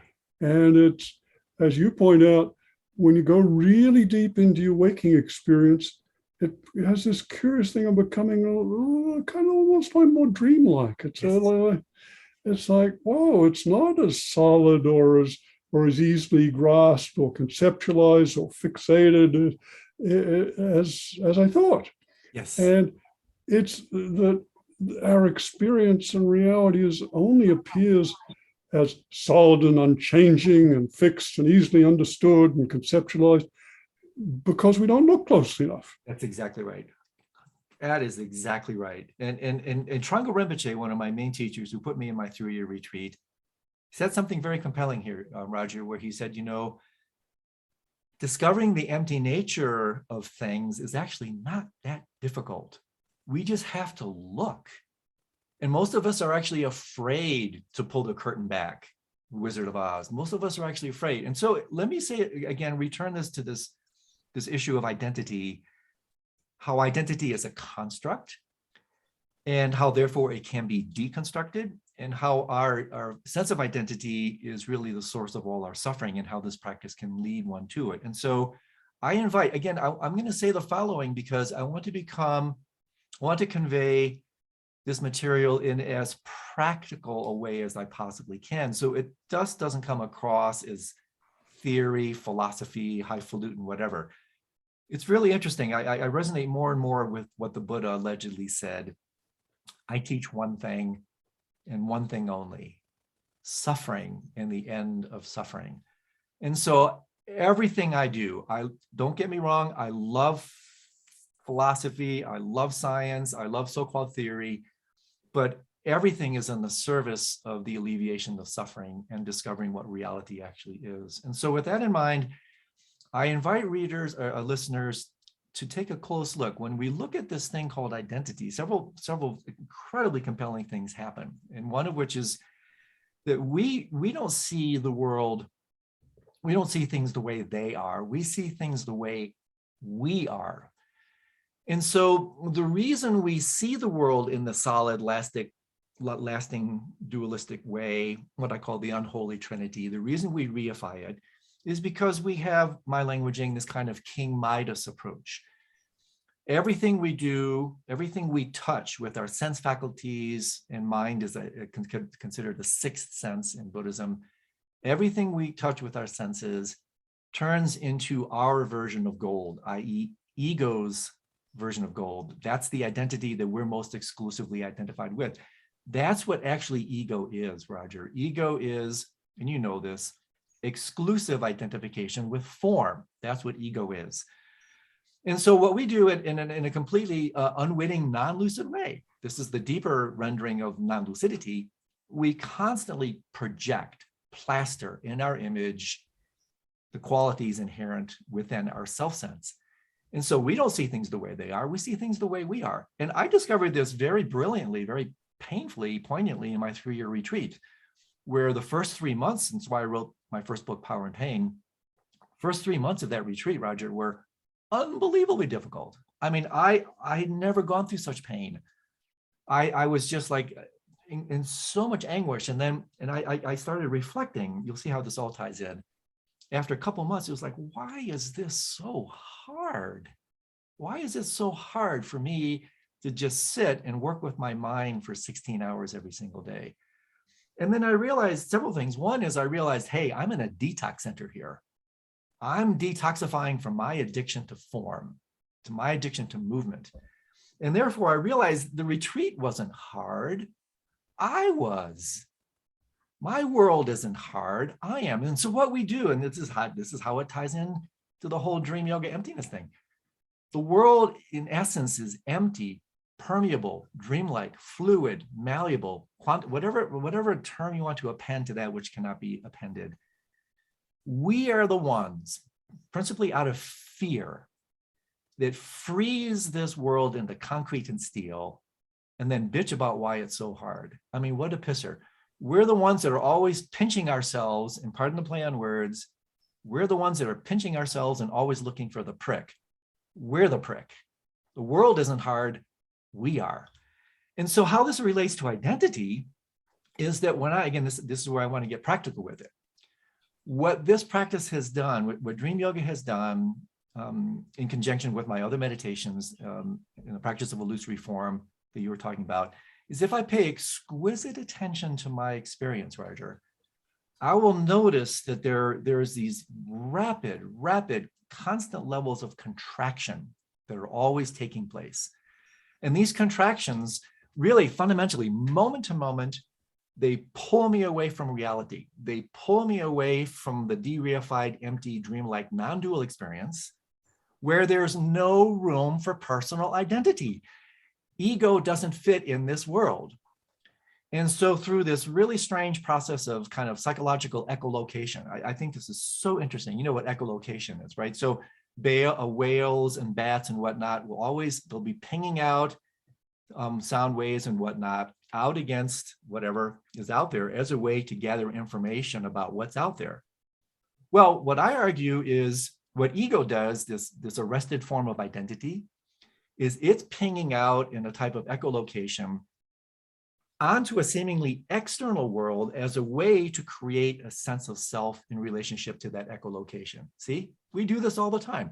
And so look at your own experience very sensitively, very openly, and you'll notice that we make brief open contact with reality, just enough to function, just enough to walk across the street, just enough to pick up the phone. And then in a lightning fast way, we contract. And what are we contracting onto? Nothing. Emptiness. Just like in the dream. That's what creates the sense of the dreamer in the dream. A sense of contraction. That's how rapidly it takes place. You're referencing, contracting the experience back onto seeming headquarters, back onto something, the contraction of which creates the illusion that there is something. Let me say that again. You're actually contracting onto nothing, no thing, emptiness. It's the contraction itself that creates the illusion that there is a self. Therefore, going all the way to the end, self equals contraction. And so the reason I mentioned this is you can experience all this. This is not theory. You can experience this in your meditation. You can experience this in your dream yoga. And then guess what you do? You then transition your wild habituation, not to openness, but to contraction. That's what meditation is, habituation to openness. Our sense of identity is brought about by this extreme habituation to contraction. We're so contracted, we don't even know how contracted we are. Until we have these ecstatic moments of opening. It's like a cramp you never knew you had, right? You don't realize how cramped you are until the cramp is finally released. And then there's this extraordinary moment of ecstasy, what we call the enlightened state or whatever, that is actually, the ecstasy is directly proportional to the preceding agony, right? It's only because we're so contracted that the openness feels so blissful. So I'm throwing so many different noodles here. It's only because these questions are so great, Roger. And so I'll pause for a moment to make sure I'm not having too much roadkill here, because I do want to make this practical for people, that if you slow down, really pay attention to your experience through your dreams or through your mind and meditation during the day, I invite you to notice, to look, how we're always referring experience back to self. We're always contracting back to self. The very gesture of which creates the illusion that there is a self. There isn't. And so this ties in, hopefully, with a little doctrinal footing for what this previous contemplation with the dream thing tried to point out. But again, I want to pause to make sure I'm throwing some noodles that are actually sticking here. Because this stuff gets so deep. I mean, we're talking about the enlightened state. We're talking about non-duality. We're talking about emptiness. These are among the most subtle, nuanced, difficult topics in the whole psychospiritual business. And therefore, I just want to pause and make sure we're doing okay. Well, you're also talking about identity, which is one of the fundamental questions of, and there are some spiritual practices such as Ramana Maharshi's, which center on just repeating the question, who am I or what am I, which can take us very deep. And I'd like to try to complement what you were saying about identity, because you talked about contracting and not finding something there, and you talked about ego and the way so much of our worldview comes from an egocentric perspective. And I just want to add that when we look very closely, that ego is and self are two of the most overused words in the English language. And we look very closely, what we take to be our self-sense is composed of separate mental elements. We have a self-concept, an idea about who or what we are. We have a self-image, literally an image. We have a self-narrative, a story about who and what we are. all these elements, mental elements, and the very terms pointed to us to something very profound. What we take to be ourselves is a self-image. Exactly. It's a self-concept. It's a self-sense or a self-story. It's just a story, a narrative, a concept, an image. What is it that is behind that, Yes. to which these refer? Beautiful. Oh, Roger, again, just fantastic. Yeah, so what is behind it all is awareness. Not even consciousness. Again, because we're talking so subtly here, we do have to be a bit nuanced. In the Buddhist way of talking about these terms, consciousness is a slight pejorative. It has slight negative connotations because consciousness always denotes consciousness of.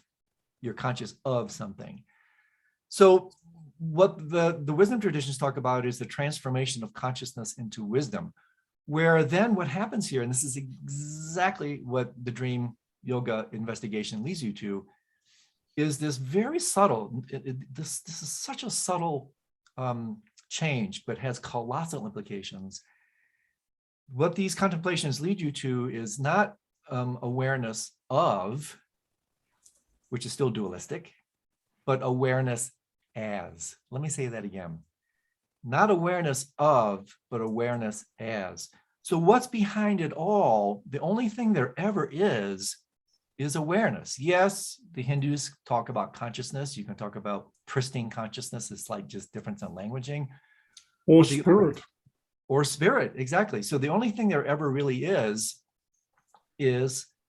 awareness, experience. And even we can talk about like where does the illusion of matter come from there? Because now we're really going to the deep end of the pool, talking about the nature of reality. What these teachings fundamentally radically contest and eventually overthrow is the materialistic, physicalistic worldview, which again is the standard view of the entire planet.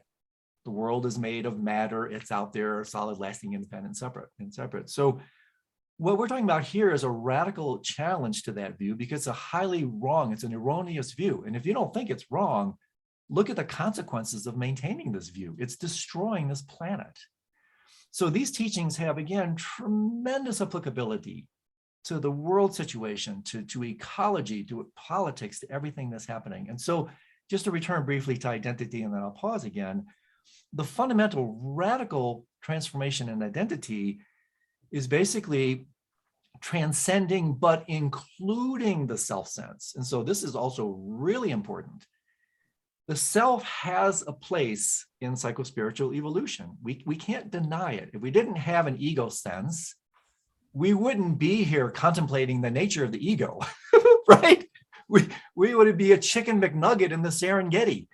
We need the sense of self. We need the healthy, wholesome fear that's connected with that. Our immune systems wouldn't work without the ability to separate between self and other. We need that.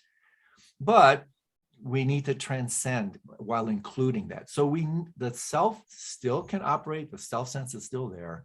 We can still communicate like we are in this particular format, using this particular mode of communication.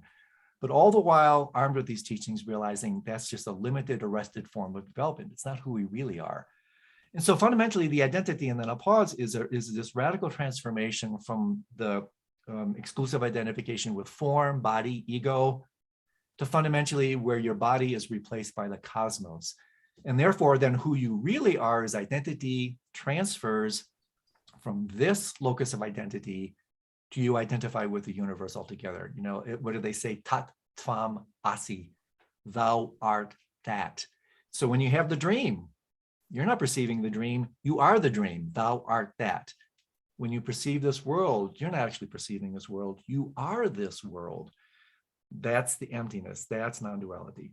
And again, from this perspective, lest we think this is just armchair philosophizing, from this perspective, naturally, spontaneously is born tremendous love, tremendous compassion, tremendous altruistic, spontaneous behavior, because you're reaching out to save others, to save the world, to save others, because you realize there is no other. you're basically working to save yourself. So I keep wanting to try to bring this back as best I can to some practical vectors so we don't just get lost. But let me pause again and see if this is landing. Yeah, I have some things back on the shore a while back that I've been building. Fire away, John, please. Yeah, and I think maybe the question also could be who is experiencing, instead of who I am, is who's experiencing. Yeah. You can't deny experience. There it is. Yeah. And I notice some people have the problem. They say, I never dream. Right. Well, one of my roles is I'm the CEO of iAwake Technologies and brain entrainment technology. And we've noticed almost everyone who starts using this on a regular basis starts saying, my dream life has become so powerful. It's like, wow, you wake up and I can rest finally. I mean, there's a lot going on here. And I was thinking about your pop-ups. You were talking about later that you can program into your dream life. And I wonder if one of those pop-ups happen, if it's possible to say, okay, this is all very nice, what's going on here, but is there anything that I'm supposed to be learning? Is there anything I'm supposed to be experiencing or releasing, and kind of give those medicine questions in a lucid, open state, and then pay attention to what begins to emerge or how that changes what's going on? If I'm understanding you, John, and please correct me if I'm not, so you seem to be suggesting perhaps a little bit more open-ended query to this dimension of mind, and then being more receptive and open to whatever arises without specific engagements with it. Is that kind of what you're asking? Yeah, well, it's a sense that you become awake in this world, and the oracle is there if you ask the right questions. And I feel like you're kind of the oracle right now, hoping I'm asking the right questions. But can when the pop-ups come, when the lucidity happens, when you begin, can you actually give those queries as if you were, as I was speaking to you, as you're speaking to this higher power of this world of imagery and symbolism and experience, and say, is there something that I should be taking away? Is there something I'm missing? Is there something I need at this stage in my journey?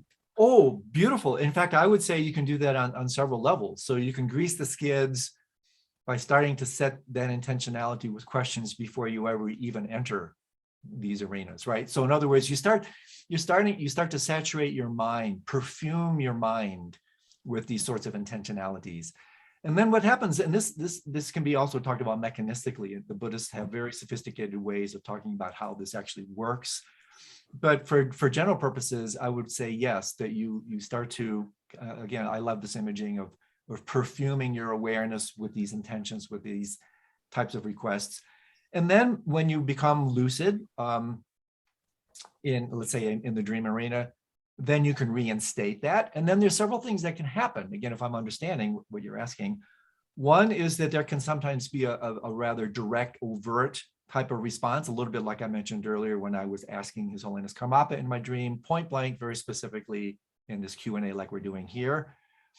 But other times, in fact, sometimes just as compelling, if not more so, is then the type of symbolic responses that one gets, that the world really on a very deep level, it's like Milarepa saying, like, phenomena is all the book one needs.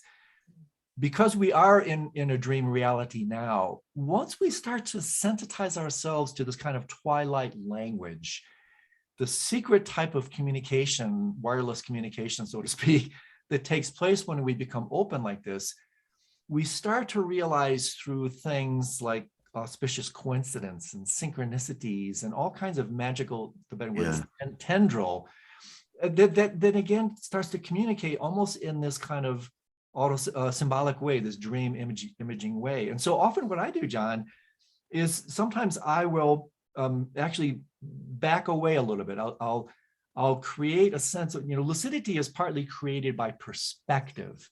So if we return just ever so briefly using lucidity principle, when you're lost in a non-lucid dream, in a certain way, it's because you're too close to the dream. There's no perspective. You're so immersed in the dream, you think it's real. It's a mistake. And so what defines lucidity is a sense of, in a sense, perspective, retreat. You're backing up and saying, wait a second, this is just a dream. It's still there. The dream's still there, but now you have a completely new awakened perspective. The display is still there, but you're no longer lost in the display. See? And so what I do with this, and I love it because it creates this kind of mythopoetic rendering of my reality, more right brain than left brain, is sometimes the answer is right in front of me in my world. I'm just too close to it. I don't see it. I don't have the perspective. Interesting how many insights and dreams literally throughout history come. People are wrestling with problems. The insight comes in what? A dream. But here, what I'll do is sometimes I'll step back and really almost look at my world as if this was a dream, because it is, and saying, okay, what is the symbolism of my world right now? What if this was a dream, what message would this be communicating? And then when I do this, it's like, again, phenomena is all the book one needs. It's symbolic guru in Buddhist languaging. The world then becomes this magical, living teaching. Everything becomes a teachable moment, because the universe is then not in a psychotic way, but the universe is then constantly sending you information, teachings, messages, if you have this lucidity perspective. You see what I'm saying? Yeah. And so I find this really quite beautiful, because then what does it do? It de-reifies my reality, right? Oh, everything's not so solid and literal and serious. I can see things from this new lucid perspective, and then derive the insights that are gleaned from that perspective. So is that kind of what you're asking? Yeah, well, that was very helpful. Yeah. And visually, when I'm in this kind of conversation, the borders become much softer. Yes. It just starts, I'm not sure if that's describing it right, but that certainly has been happening while you've been speaking. Well, that's conversation. John, that is a very interesting things to say, because let me just give you one example. When one has in the Tibetan world, and Roger knows this, and some analogs to the Shakti tradition in Hinduism, but when one has in the Buddhist world what's called a pointing out transmission, which is when a teacher, and again, I'm not at this caliber, not even close, I'm not a guru, I'm a pundit, but when you go to these events, it's very interesting, and the teacher, through particular ritual empowerments and ceremonies, will actually point out the nature of reality. They actually point out emptiness. And what's very interesting is it's quite comical. I've been to dozens of these over the years through many, many masters, and it's kind of humorous, because often people come out from these experiences and they whisper to each other, like, did you get it? Did you get it? Because we're not quite sure we got it. Well, one way, John, that you can really realize you got it is, in fact, the world appears porous, dreamlike, permeable. It's a little bit more shifty out there. It's not quite as solid as it was a little while ago. Things are appearing a little bit less out there, a little bit like whatever. That's when you know you're getting a glimpse, because your world is slightly de-reified, see?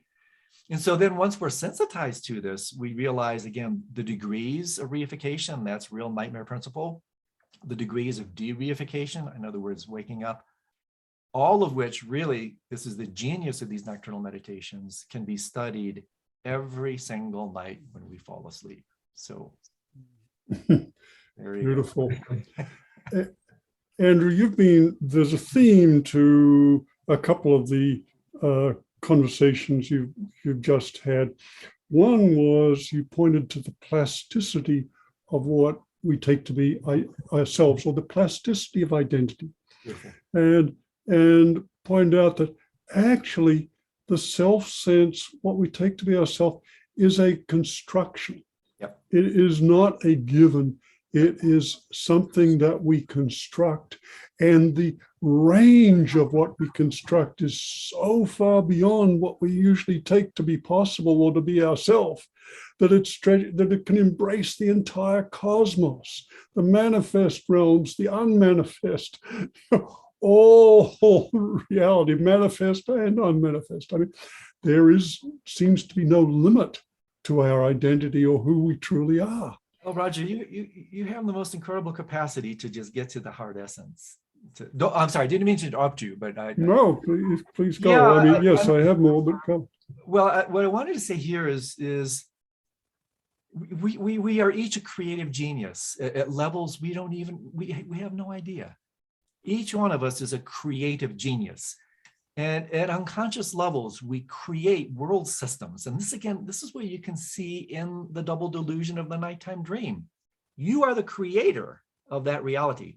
Here, a little bit more interesting, we can maybe talk about this later. We are co-creators. In other words, and not in a solipsistic way, in a new age way, we don't create this reality. We paint it, we project it, we co-create it. So things get even more interesting in the so-called waking dream. But the point is, it's the great gift of working with your mind in these capacities is you realize I am a creative genius. I create this world in my image and don't even know it. I create, again, idem over and over and over. This is not frozen. This is the plasticity part. Moment to moment to moment. In an atomistic way, I create, I co-create my sense of self, my sense of other, and then either the suffering or liberation that ensues with that type of creation. So therefore, talk about practicalities. You want to blame someone for your suffering or your happiness? Look in the mirror. Look in the mirror. You are responsible for your suffering and your happiness. And some people, especially in the West, don't want to feel so empowered. They don't want to feel that responsible. But if you really look at the nature of things, we have, these are incredibly empowering teachings. They allow us to bring back the power that we unwittingly imbue. So this is worth a brief interjection. We are completely unaware of how we are completely always giving away our power to others, to the world. Every time we reify something out there, we are giving away our power to that phenomenal display. And then guess what happens? Like a boomerang, we suffer in direct proportion when that power then comes back to hit us on the back of the head. When we then think we're victims of the world, we're not victims of the world. We're victims of the way we project and paint and impute onto that world. And so what we're talking about here in a kind of political jargon way is a peaceful transfer of power back to its rightful source. These are tremendously empowering teachings. And so and I loved your use of this term because I play with this as well, this kind of my languaging, this ontic plasticity, that the world, it's not just the brain neuroplasticity, everything is plastic. It's another way to talk about emptiness, ontic plasticity. And we can see this, you can see this in the course of one meditation session. So let me give you an example. So sometimes, you know, and I notice this all the time. I'll enter a meditation session, especially at the end of the day. I've had a long, busy, speedy day. I'm pretty contracted. I'm pretty speedy. Well, guess what? The world responds in kind. The world is hard because I am. So I sit in my meditation. My mind is racing. You know, it's like I'm all stressed out. It's like, ay. And I sit down. I unwind. I unwind. I relax. Guess what? I open. My identity starts to expand. Like I love this image of a whirlpool. The sense of identity is just a self-referential spinning whirlpool. And then slowly I start to relax, open, meditation, habituation to openness. My sense of identity expands. It opens. I literally start to decentralize. Initially, when this happened to me, Roger, and I had experiences of this ontic plasticity, in other words, discovering the empty nature of myself, I started to panic. First time I happened, spontaneous opening. I didn't understand what was happening. I thought I was dying. I thought I was losing my mind. And the immediate response to that was what? Tremendous contraction and the fear that ensues upon that reinstated my sense of self. I mean, talk about revelatory.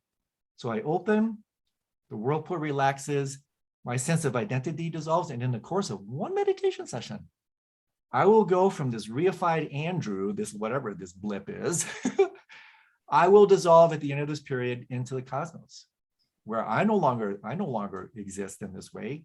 My identity has completely, talk about peaceful transfer of power, my identity is completely opened, expanded, where my body is replaced with the universe, and I actually become the cosmos. And I'm not special, good Lord. You just have to work with your mind and heart. This is actually more available than you can imagine. It's more immediate than you could possibly imagine. And so I want to just emphasize this, that we have just exactly like you're saying, moment to moment in a chameleon-like fashion, we manifest. Our spectrum of identity changes depending on the circumstances, depending on our patterns, volitionally or otherwise.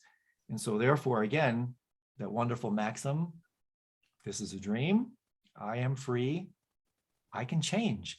I don't have to be stuck in this particular suit. I don't have to be locked into this particular dimension of being. I can expand and open to eventually encompass everything. And so none of this stuff is philosophical. It's all completely born from direct experience that just comes from being willing to look at your own mind and heart and discover these truths for yourself. There's nothing theoretical here. I can't wait to go to sleep tonight. Exactly. Exactly. Isn't it true? I'm seriously. No, it's so true, John. I'm so glad to hear you say that. Every single night when I go to sleep, with rare exception, it's like, okay, what am I going to discover tonight? What is the universe going to teach me tonight? And yes, sometimes I have very specific criteria, practices I want to do for sure. Sometimes I enter the curricula, but I would say 50% of the time, it's more of this quality of wonder, openness. It's like, okay, what magic will I discover tonight? And it never ceases to amaze me. All the things that are available to us once we start to open and believe and make ourselves available to these experiences. So fantastic. Beautiful. And I want to just draw out some of the implications of what you're saying. And one is you mentioned that one of the great discoveries, both of working with dream yoga, but also in exploring very deeply the nature of our experience, is the recognition to which we are creators rather than simply victims of our experience. And you mentioned that the word responsibility, and I want to decontaminate that, because unfortunately in our culture, responsibility is associated with guilt. You're responsible.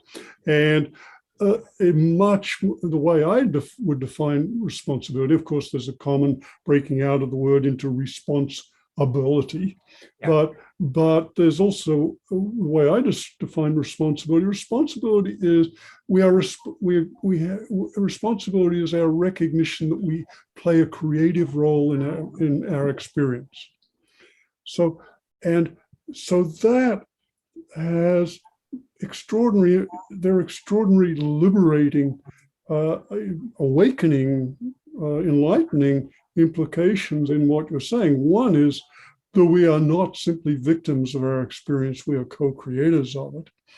But another one is that when we look very deeply at our experience, we discover exactly what you're saying, that it's not as concrete or rigid or clear, it's much more subtle and many things.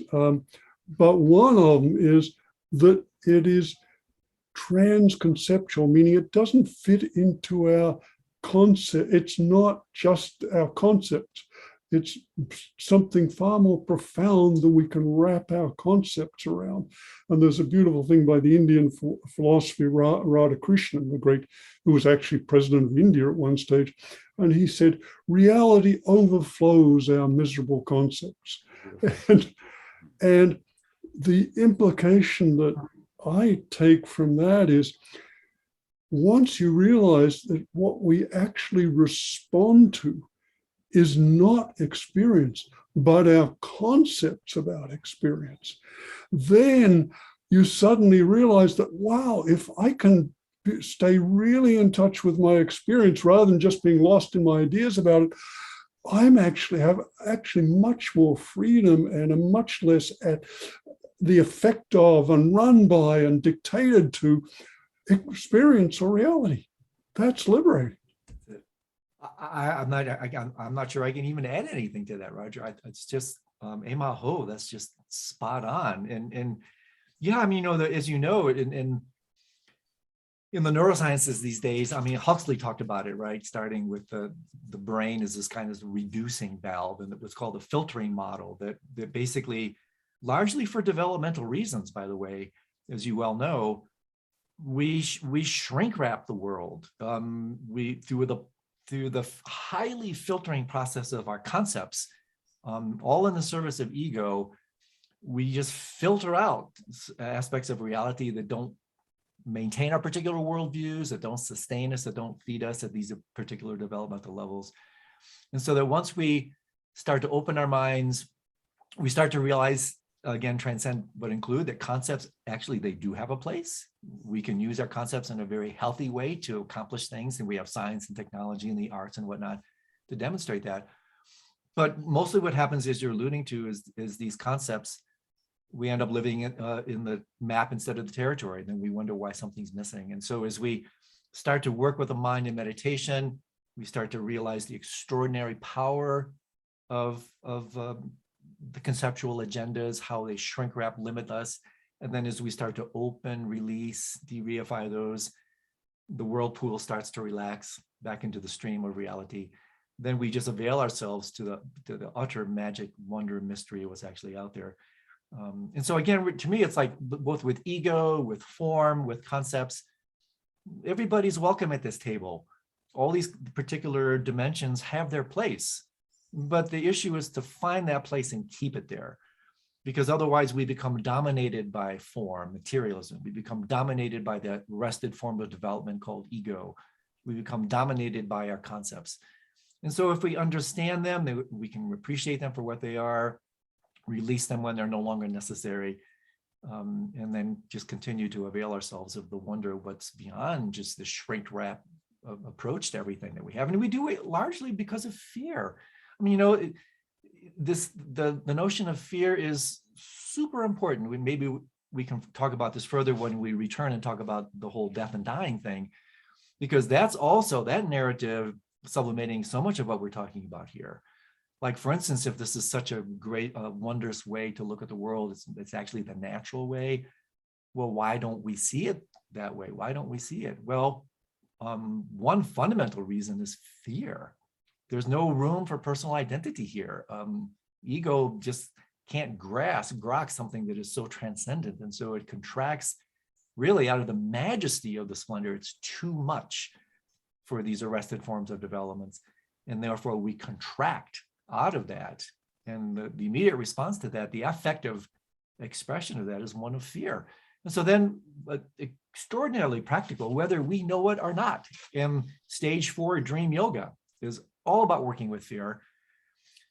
Whether we know it or not, the entirety, unless we're on a meditative path of awakening, the entirety of our lives is, and we can really unpack this when we talk later about death and dying, the entirety of our lives is basically a very sophisticated avoidance strategy based on fear. Fear of reality, fear of truth, where there's no room for this thing called ego. And so therefore, talk about practical.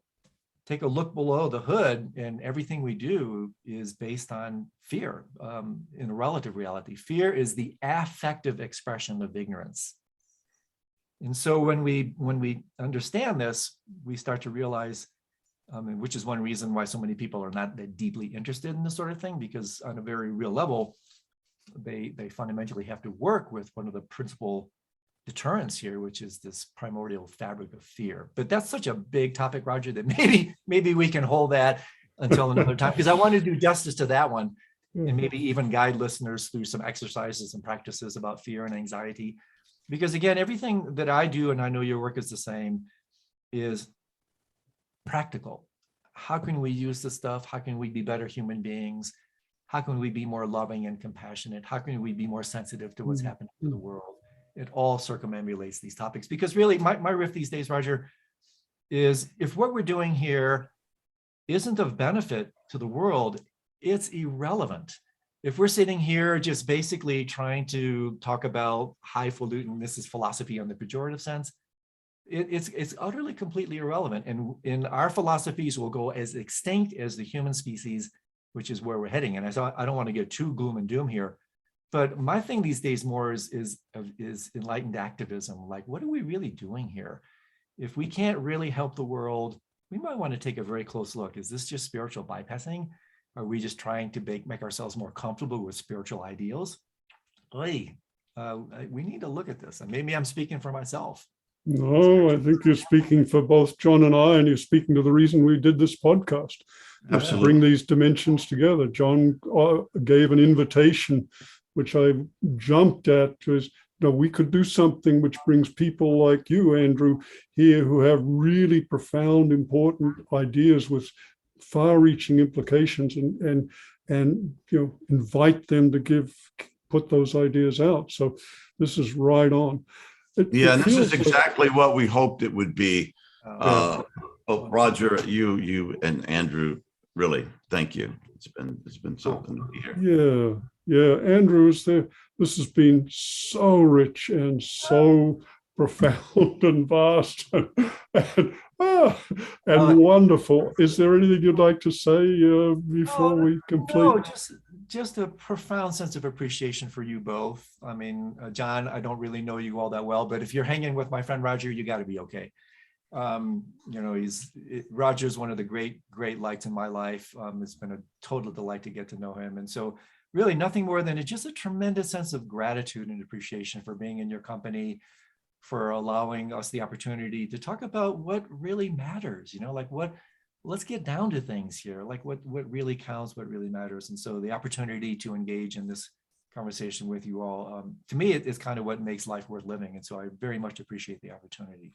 Thank you. Yeah, and we appreciate it too. And it's been such a gift. And if I were to kind of try to summarize the unsummarizable, I would say I'm reminded of the mantra from Zen, Gate, Gate, Paragate, Parasamgate, Bodhisvaha, beyond even the concept of beyond.